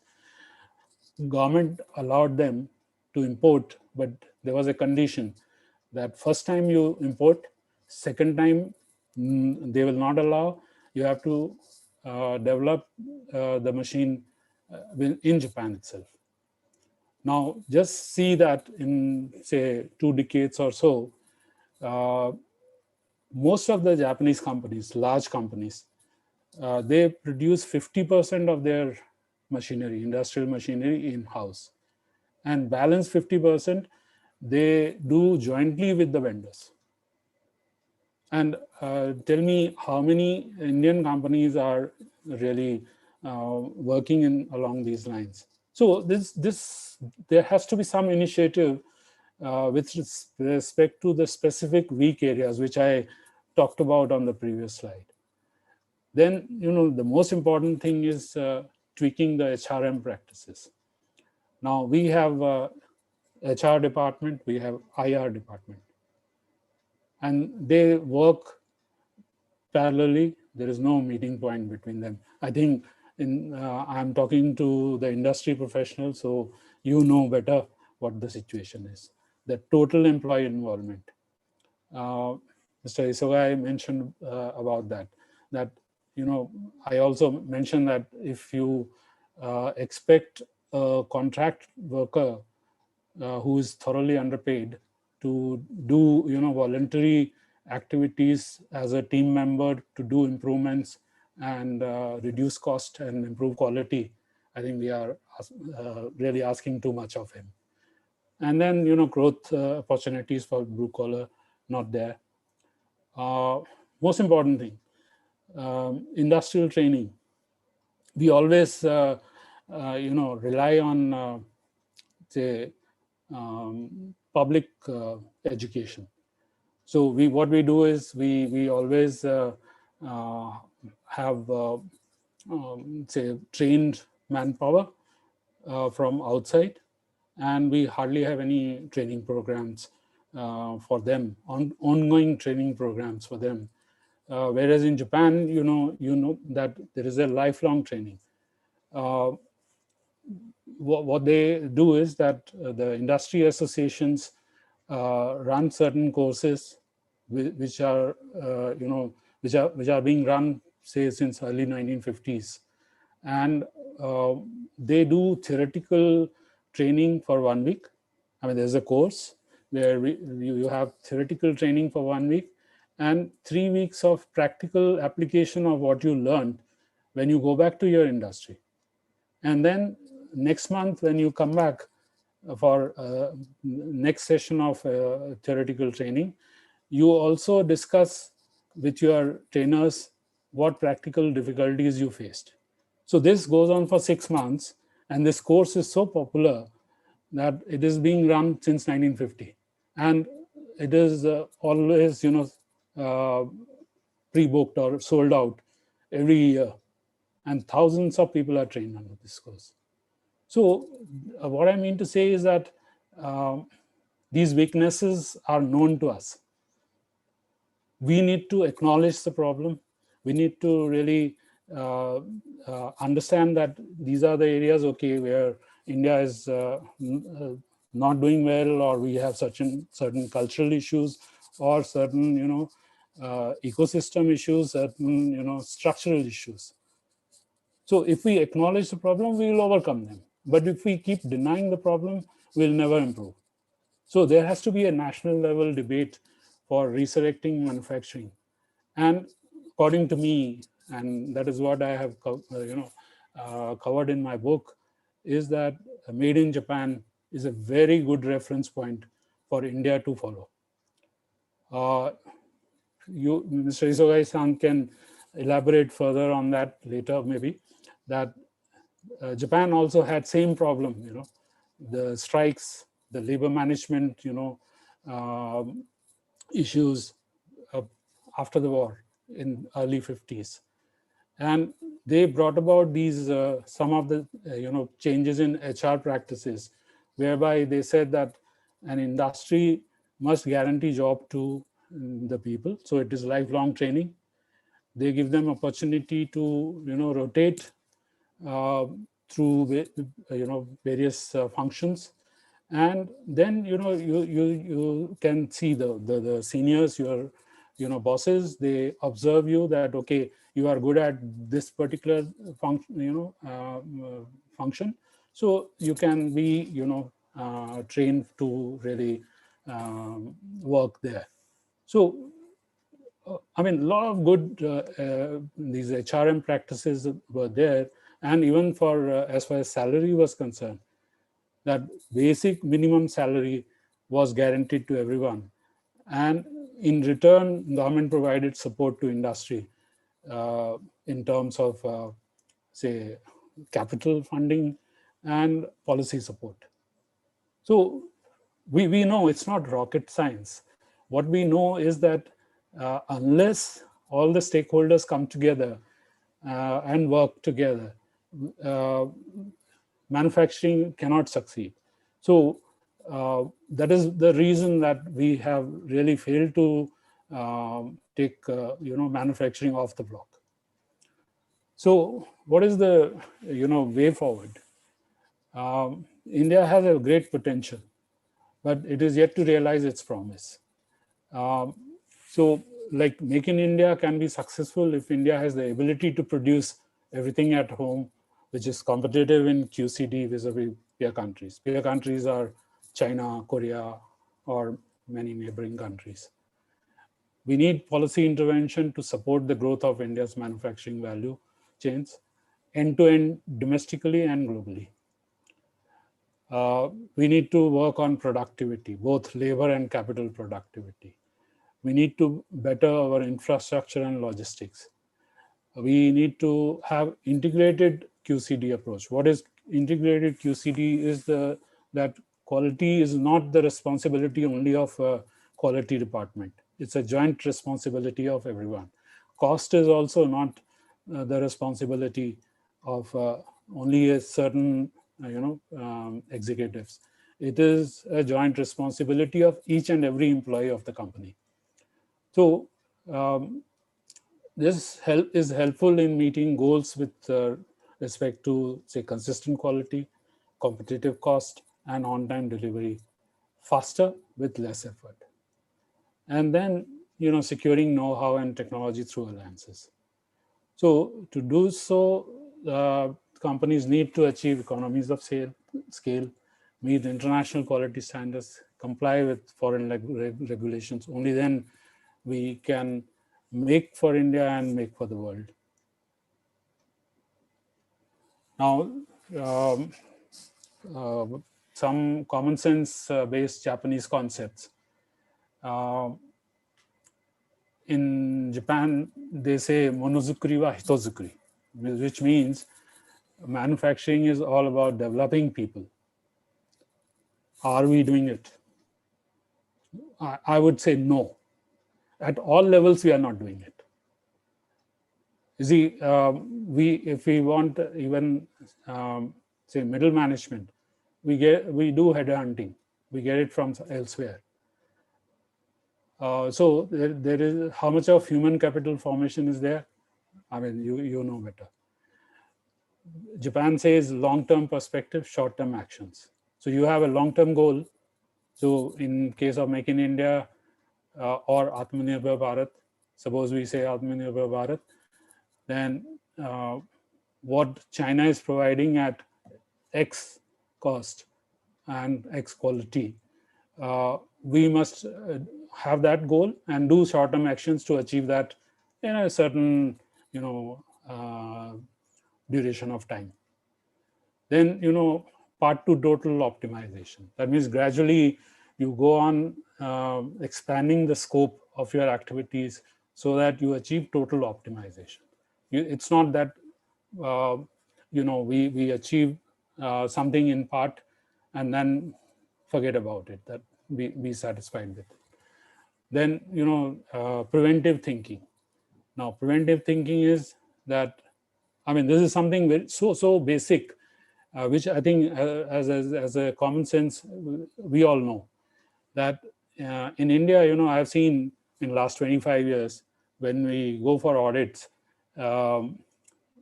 people present their kaizen activity, that this problem happened and I solved it. But kaizen itself says that, okay, initially it is reactive, but then gradually it should be prevention of that problem in the first place. So this zero-based approach or zero, approach in TPM they call that is based on this preventive thinking, that you always, if you have experienced something, you should not let it happen again. So what I was earlier saying, this risk elimination, you need to really go on eliminating based on your experience. Now, that can happen only if everybody is working together. So without involving everyone, you cannot really do this. Now, then this bad news first. We don't really, we understand this, but we don't practice it. We always say, I was really amused when we started saying in 2019 that India has is the fastest growing economy in the world. What had happened was that for one quarter, because of certain internal issues in China, our GDP growth for that quarter was higher than China. And all the media was carrying the headline that, we are there.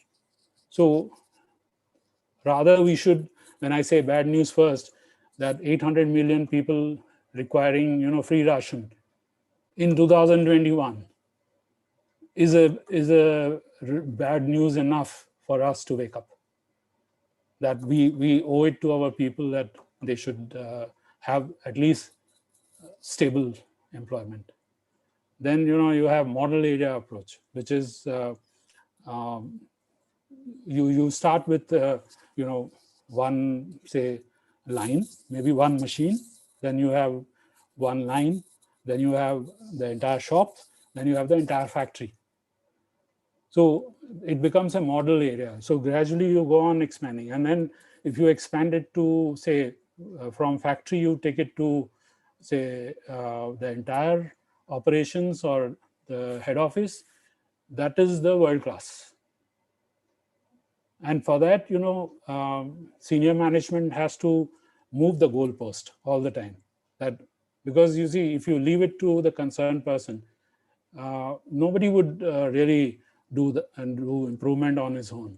So there has to be a real target, and those goalposts have to be constantly reviewed, revised, and upgraded for people to be on their toes. It doesn't happen in India. Then, very logical metrics we must set.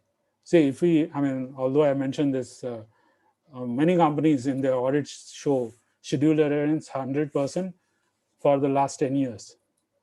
Then does that metric have a meaning if it doesn't tell you anything?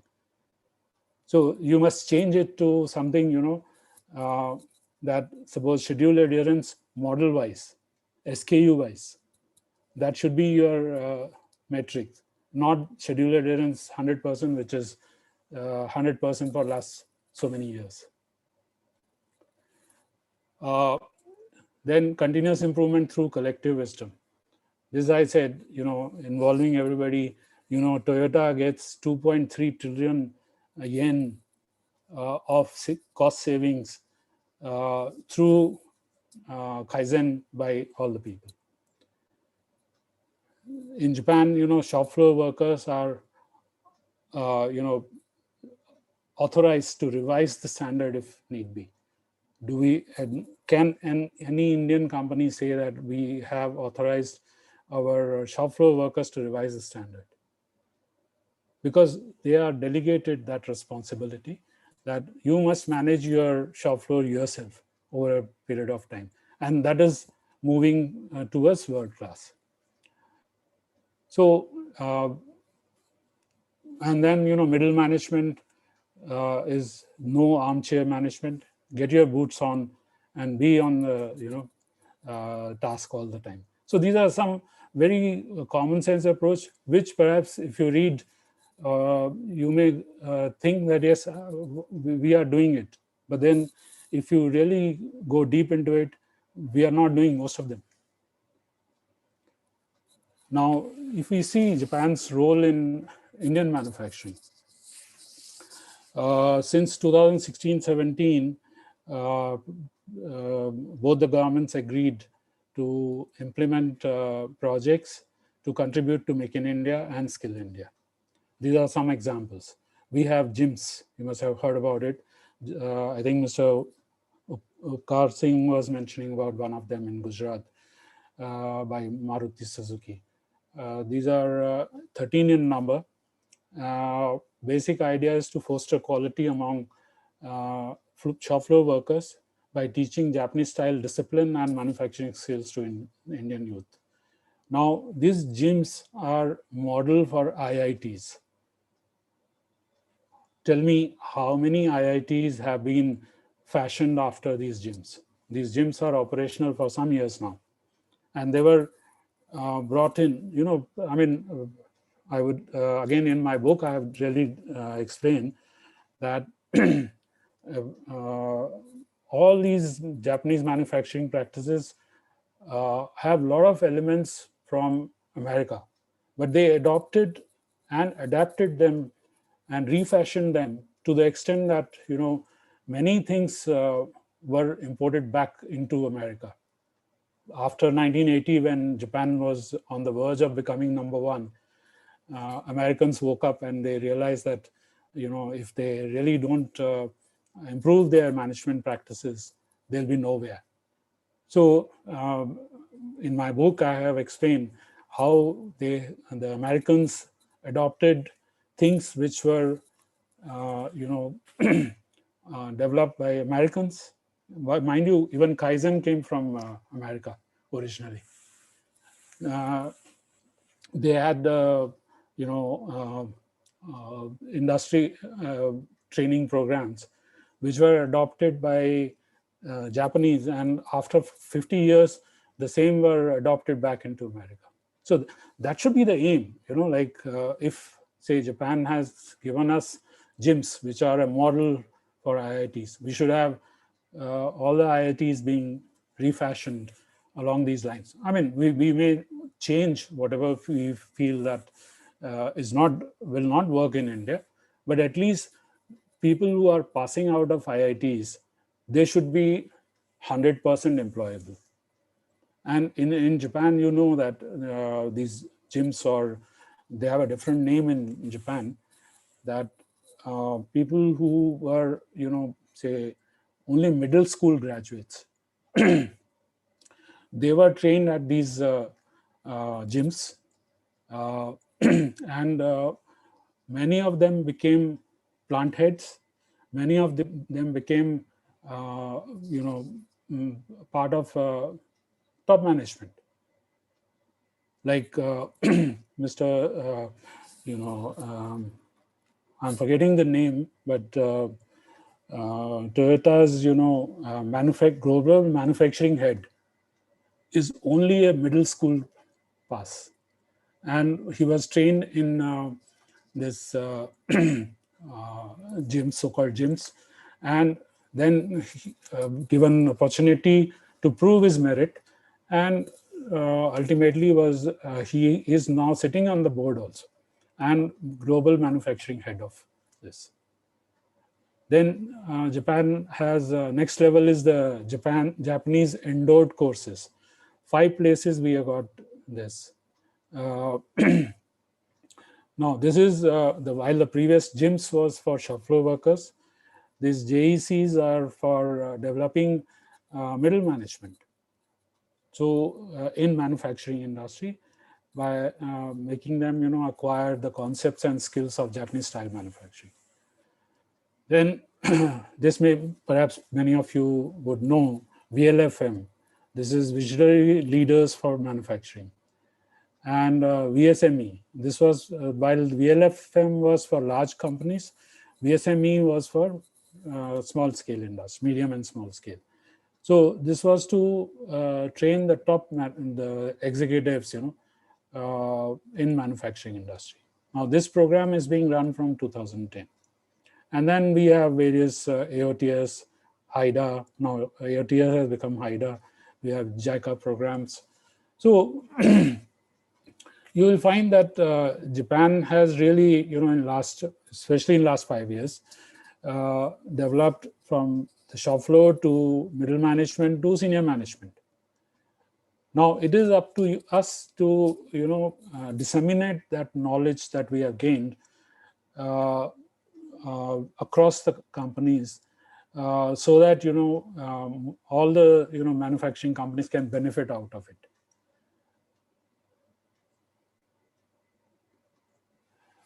So in conclusion, I want to say that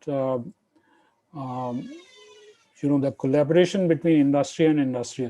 Now, ideally, we know that it is very difficult for industry associations or individual industries to ask the government to really do what I just mentioned in my previous slides. So even if we are not able to really have that kind of policy support or ideal kind of policy support, at least there can be collaboration between industry and industry association for HR training. When I say HR, it includes IR also. So instead of relying on formal education alone, we should do this. Now, what we can do is that industry associations, we have a very good model in Japan, which I just earlier talked also, that we have training programs run by industry associations and companies, doing the follow-up on that. Now, that is something which we can very easily adopt. It's not any, thing difficult that we will not be able to do. Then, of course, it requires funding. what we can do is like approach the government to allow use of CSR.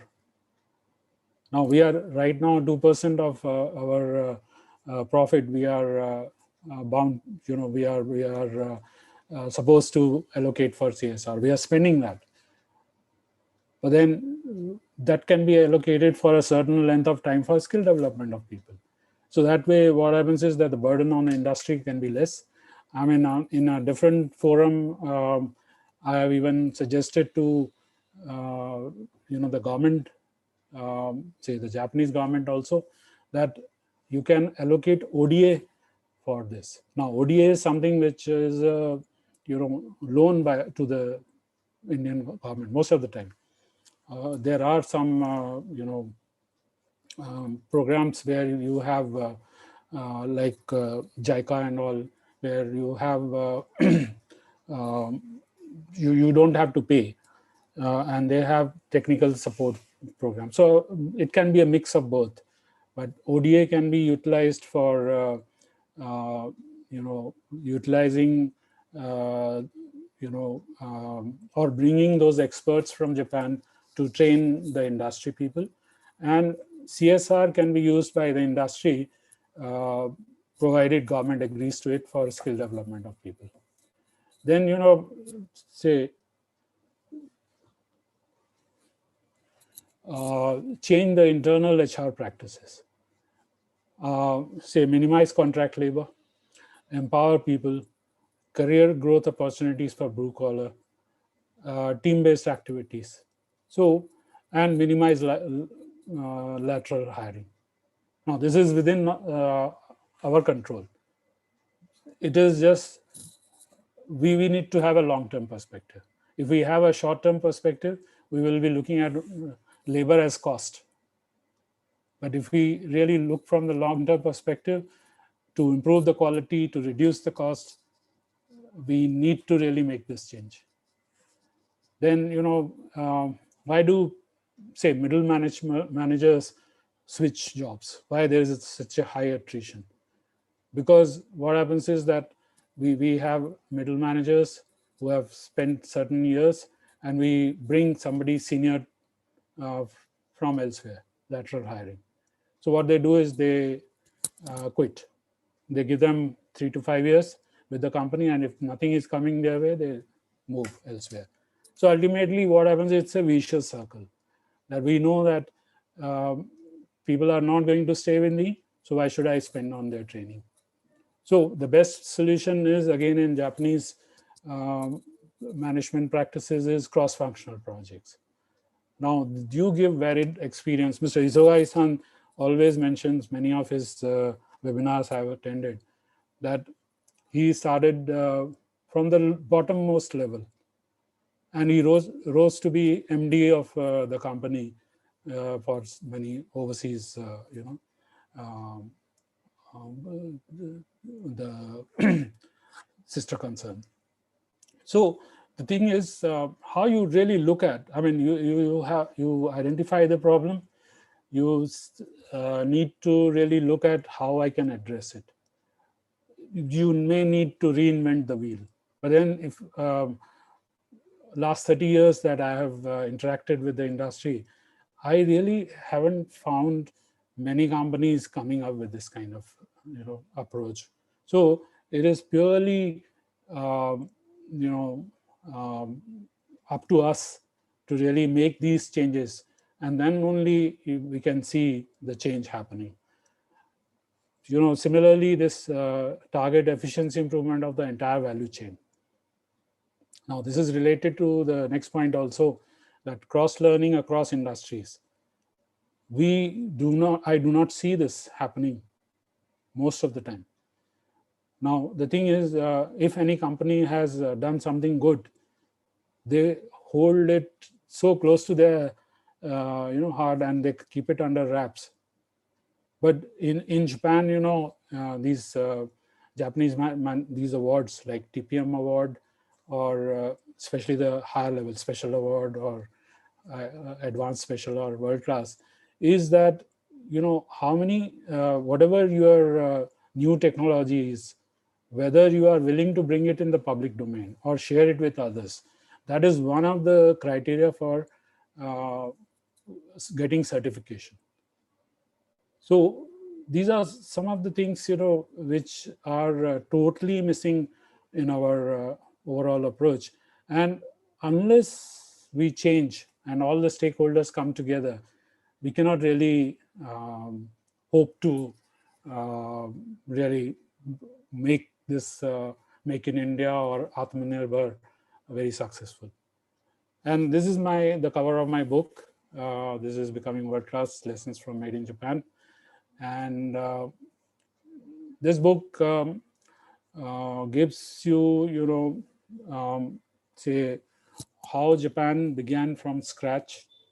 And within, say, 20 years, Mr. Isogai mentioned 1968, overtook Germany to become number 2 in terms of GDP within just 23 years after the war.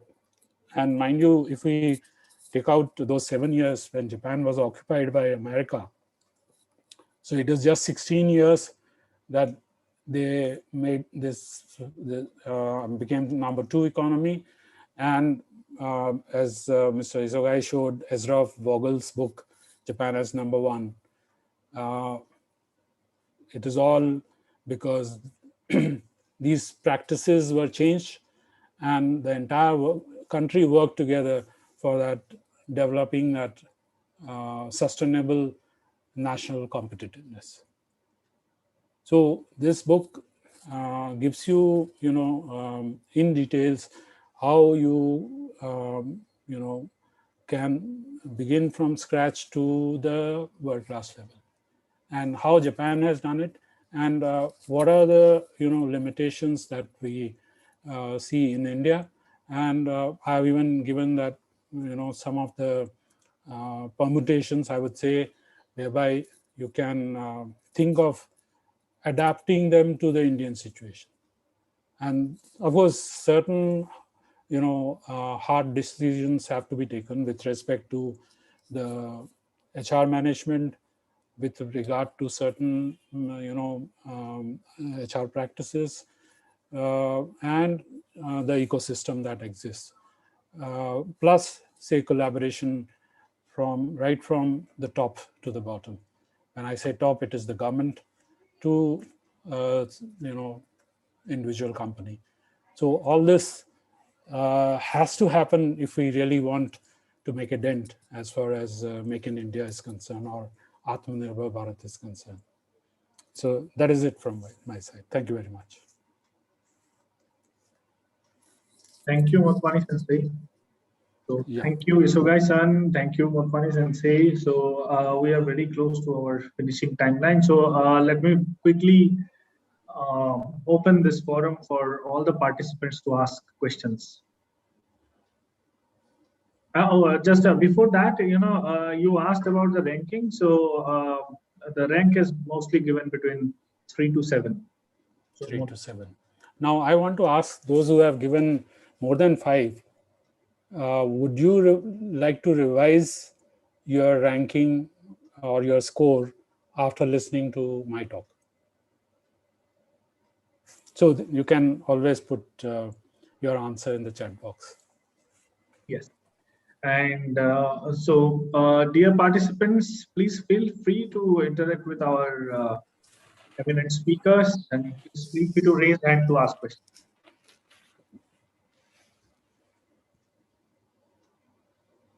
Mr. Gaurav says no, he is not interested in revising his numbers. Sure.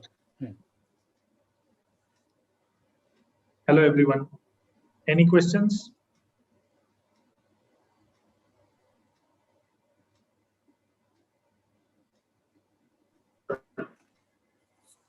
Such a thought-provoking discussion, but no.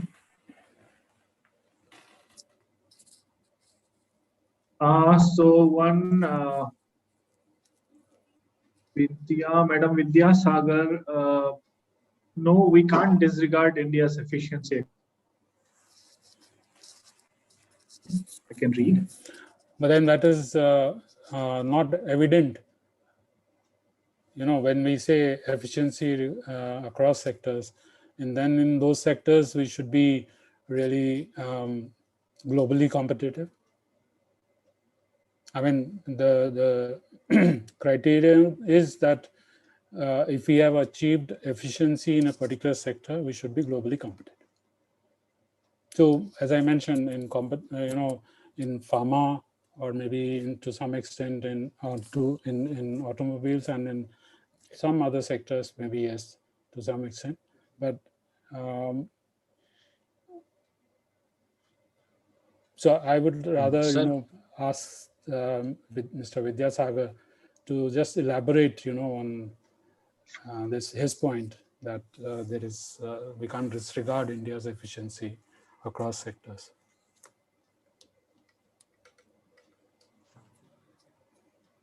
Which So can I ask sectors? a question? Yes, Mr. Gaurav, please. Professor Motwani, this was a very, very thought-provoking session that you have conducted. And first thing I'm going to do is to buy your book. Is it available on Amazon? You write a mail to me. IJBC can let you know my email ID. I will organize, because sometimes they say out of stock, but if you write a mail to me, I'll definitely. Okay. I have another question. Yes. One of the interesting and important points that you raised was about the role of training and skilling. Yes. And you mentioned some statistics which are not very impressive in terms of the effectiveness of training or skilling. Yes. And you mentioned that a very large number has been touted, that so many people have been trained, but only 18% out of them got jobs. Yes. So this really needs a lot of introspection. Do we have the mechanism to evaluate the effectiveness of all these skilling missions and all that, which have been going on for several years now? Yeah, actually, I believe this gyms, their curriculum and all the course content and all, I've gone through that in details. They really, provide you with the solution. I mean, there has to be a mindset change on the part of industry also, because we are so much dependent on formal education. That we don't really, for a specific job, we hire a worker, we train him for 1 week, 2 weeks, and then put him on the job, and there is no further training. Whereas, in Japan, what happens is that there is ongoing training. That means you have the line manager, you have all the workers, and then many other engineers on the shop floor, part of a team, and you get a lot of learning through this kind of a thing. And then, say problem solving techniques and other things. Our people they are not trained. Even our middle managers are not trained. So what happens is that through that mechanism, one can really, train them while they are working. OJT, part of OJT, which is right now missing. Sir, there's another fundamental problem that our formal, you said that formal education and, after that, no training. Even our formal education is so bad that majority of the engineers that come out of engineering colleges, they are unemployable. They know nothing. Yes. And they have no passion for their subject. They have just entered those colleges like cattle. Pardon me for this, this kind of language. Okay, and they sleepwalk through the 4 years, and then they come out. They expect, them to get good jobs and all that. And why would anybody give them good jobs when they are actually having not just no knowledge, but also they don't know how to think? At least if the colleges taught them how to think logically, how to solve problems, as you just mentioned, problem solving capability, if they have these, at least then they can be taught on the job. And then they don't have this attitude, right? Attitude of spending time on the shop floor. Yes. No, so I fully agree with you that the government really needs to focus on, the basic education. And the industry can really, work on this. I think in Japan, you have a very good model, as which I explained, that industry associations do a lot of training. And then, you have the training within industry. which is a very good system, whereby they all their life they keep learning. So one more question. If the 4 years that engineers spend in the engineering colleges or the 3 years which diploma holders spend in their institutions, the courses today are so outmoded, so out of touch with reality, and industry has no say, no direct say in remodeling or coming out with relevant courses. All this is done by academia, by whatever the university grants. I don't know, remember what the body is, but it is all done by the government. I mean, they know nothing. Okay, what is the need of the industry and what kind of balance between theory and practice is required. I completed my engineering in 1986, and I used to go for my old student get-togethers, and then I was so disgusted that I stopped going because I felt as if the world had stopped. From 1986 to 2016, as if nothing had happened. The same old curriculum, the same old classes, everything is the same. So why doesn't industry have, through law or something, a mandatory say in the design of the courses in various educational institutions? Yeah, so basically, I think the industry associations really need to, kind of influence government to really work along these lines. I mean, I tell you that in Japan, this TWI, as they call it, it is American, training within industry system. Toyota's production system is, the training part is entirely still based on TWI. Now, this was the 1945, Second World War time, America used to use that. And it is still alive in Japan, whereas the Americans forgot about it. And after 60 years, they kind of reverse import of that. So basically, I feel that industry associations really have to work with the government as well as with the industry. And, in Japan, this Deming Prize, TQM, Deming Prize, only professors are the auditors. So that way, the academia is directly involved in it.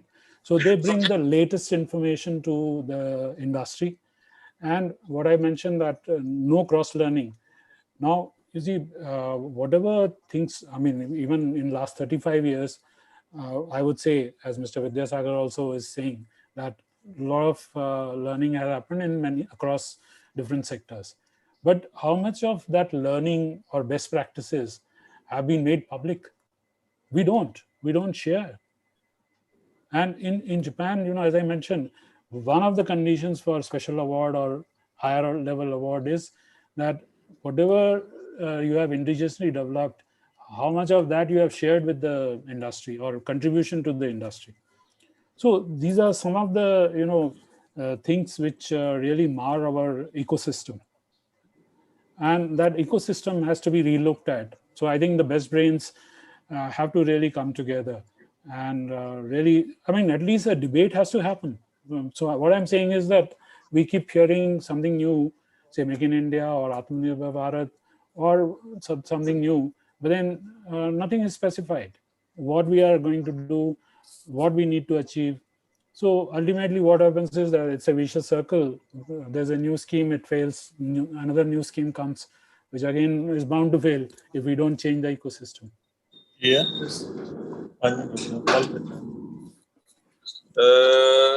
Hello. Yeah. Myself, Karthik Ahuja. Yeah. I 100% agree with what Mr. Motwani and Mr. Tomai said. We are having 7 manufacturing plants and we face day and day in these problems. And what Mr. Gaurav has said, we are one of the most active association. We are having skill courses, very simple courses also, like training for Tele, then AutoCAD, these types of training. And almost all of the students, they are 100% they got the jobs. But with the institute, I wrote to AICT many times. Mr. Gaurav, for your information, I am fond of this academia industry collaboration. I tried for so much. I tried with the colleges, I tried with the AICT, because the colleges, their KRA are different. They have to train the people. They should get the good job, good package. That is even IIT Ropar. But nobody is much worried to collaborate with the industry.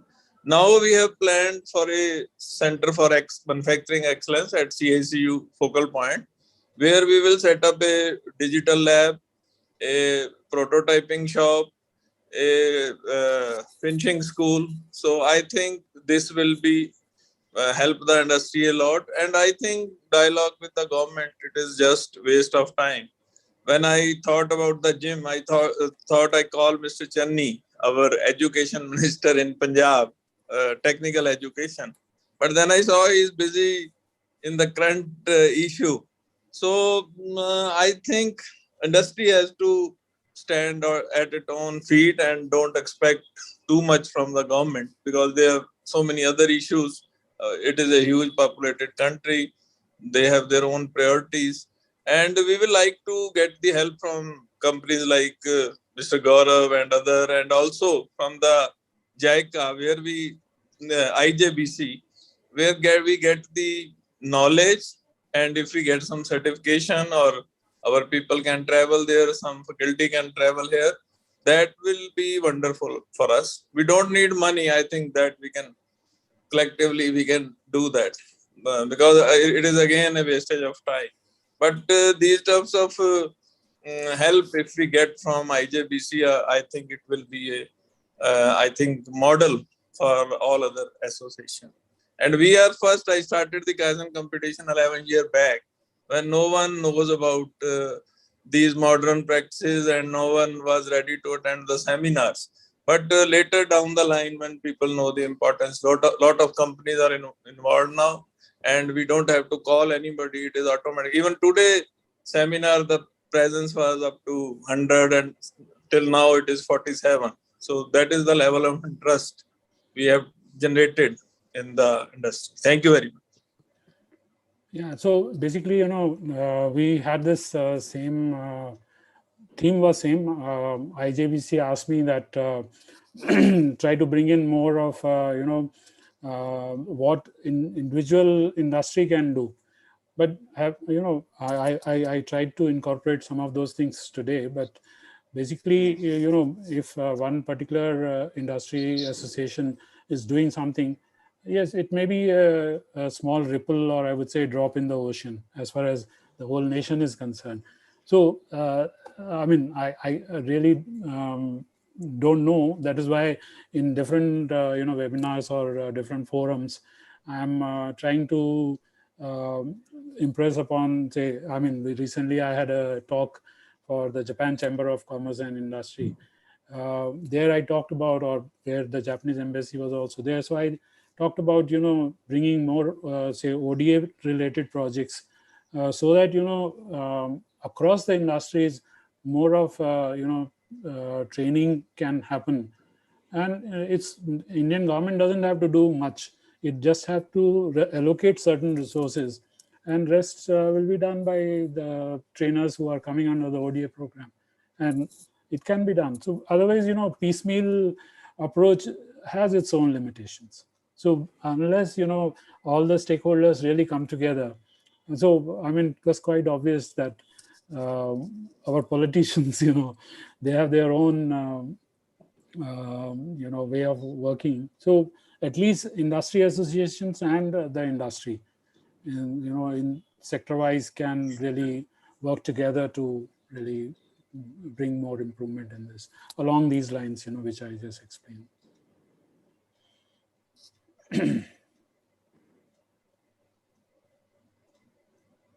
I think this is really a wonderful discussion.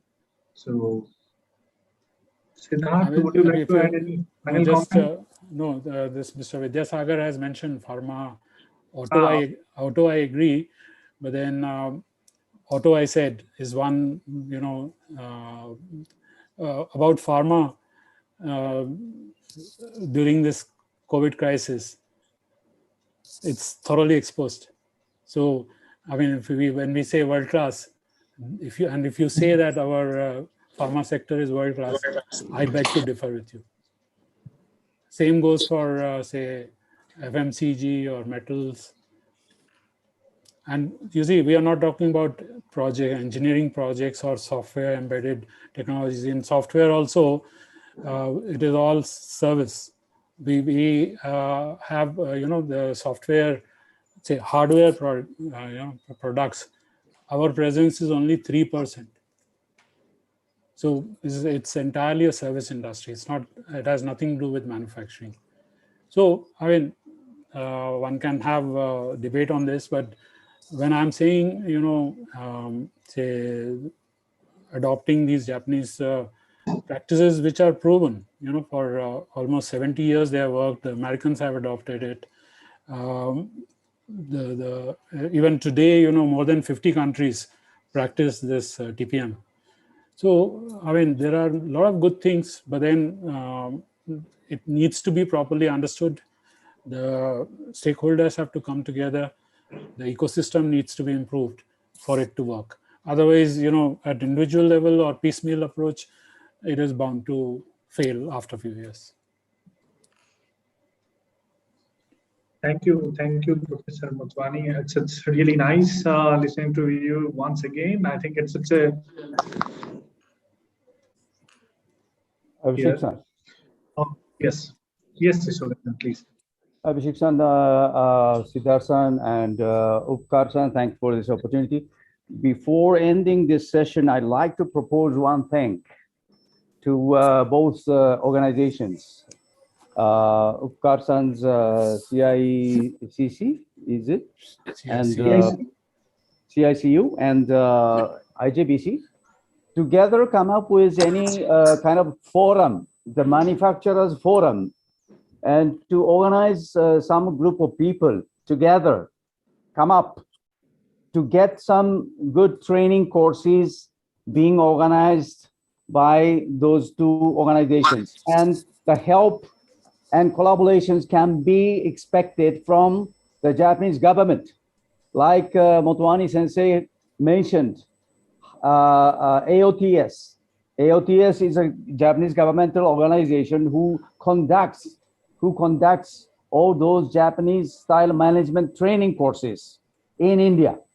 And now it can be done even online. So I just do believe that taking advantage of those resources available, just as JIM is already in operation, 13 institutions are available in India. But the first thing we can do is to establish a forum, manufacturers forum, and to call up those aspirant engineers, aspirant owners of those manufacturers, and who can just gather together and let's do some sessions for consultations, advisories, and some training courses for the medium managers and to the shop floor responsible kind of leaders or whatever you call it. We just can't start doing this if you just decide. If those manufacturers here gathering here really like to introduce something new to get your people trained, we have the resources to take advantage. Wow, how's that? Thank you. Thanks, Mr. Tomio, like Tokyo. Yeah. Okay, Tomio. Sorry for the mispronunciation. No problem. So we are open, like at CACU, we are having a couple. We are basically Ludhiana. I request you to visit Ludhiana sometime. It is having 95,000 MSMEs. So it is known for the manufacturing city. A lot of manufacturing units, small, medium, large, are here. And we are, I think we are very much open for AOTS collaboration. If you help on that, we are a very strong young business leader forum. So we want to send some of our youngsters to Japan for the training and also training here in Ludhiana. We are having very good infrastructure for training here, and shortly we are starting manufacturing excellence cluster also, and there is already a project going on, GAME, Global Alliance for Mass Entrepreneurship, with Government of Punjab. So that is also 30 industries are being trained, and we are starting the second one. So we will keep in touch, and with IJBC also we discussed to open a desk here. So I think you can connect north also, because at the moment IJBC is in Pune only. So thank you. Thank you so much. Yes, no matter where it is, we can organize such training courses right now online, and AOTS is also willing to expand their activities. And those are funded by the Japanese government. Why not use them, right? Okay. This is a great source, great resources. A lot of masters in kaizen and 5S are there in Japan and talking, training in English. And obviously, Dr. Motwani Sensei and myself can be the trainer too. Yes. Yeah, let's organize such a training courses, something totally new. But you need to be committed to do this for long term, not in a short term, only once, twice. No, doesn't matter. That doesn't make any sense. But it has to be a long term, and you need to be committed to train your people in a long term, not in a short term, not expecting for short term, results, but in a long term, a contribution to your endeavor. That is what you need to expect from your people. Thank you. Thank you, Tomio-san. Thank you, Muka Singh-ji. This is really good. And it will be a wonderful endeavor to start something with AOTS and proper skilling of engineers in the manufacturing area. We will definitely work out some plan on that line, and then we'll see how this can be taken forward. Yeah, let's discuss that further. Yes, exactly. So, Siddharth-san, any last comment from your side? We start thanking. Yeah, once again, good evening and thank you very much, Isogai. Prem Motwani-san, Ukar Singh-ji, thank you very much. This is just a beginning. As you know, we start meeting online. We don't have opportunity to meet in person. I think 3 or 4 times, and we are at the MOU stage. We signed that, and this is just a beginning. We are making note of all the suggestions made here and earlier forums also, and we are working on it. IGBC's prime motto is, because IGBC is a bilateral chamber of commerce, we are going to work with really associations like you throughout India and Japan, and then bring them all together, be it manufacturing, pharma, or other parts. But definitely, what we wish to do here is to bring the best practices from Japan, bring the best talent from India to Japan, and collaborate together. So what I feel today is forum once again is what very thought-provoking. What I feel is that if we want to be in a top 10, if not number 1, then we have to act like a top 10. We should be proud of our nation, but we should first accept our shortcomings, because if we don't accept our shortcoming, we cannot be in a top 10. Accepting shortcomings is not something to lose. It is 100% to gain. And such forums, such discussions, and such more and more things bring first influence to individuals, and those influenced individual will then bring to the influence to the local governments and the state governments and the central governments. We cannot wait for everything to change. What we have to do is that be proactive, active, and do what we can do immediately. Because once you are influenced, then you are going to influence the 10 people, and then 10 people will influence another 10 people, and so on. It's a short, definitely painful process, but anyway, we have to start it. If nobody start, nothing will change. And IGBC is committed for it. We will work with the government, we will work with the individuals, we will work with stakeholders and other associations. We are completely open for everything. Thank you very much for today, for joining us, and hope you have many takeaways to bring home and think about it. Thank you.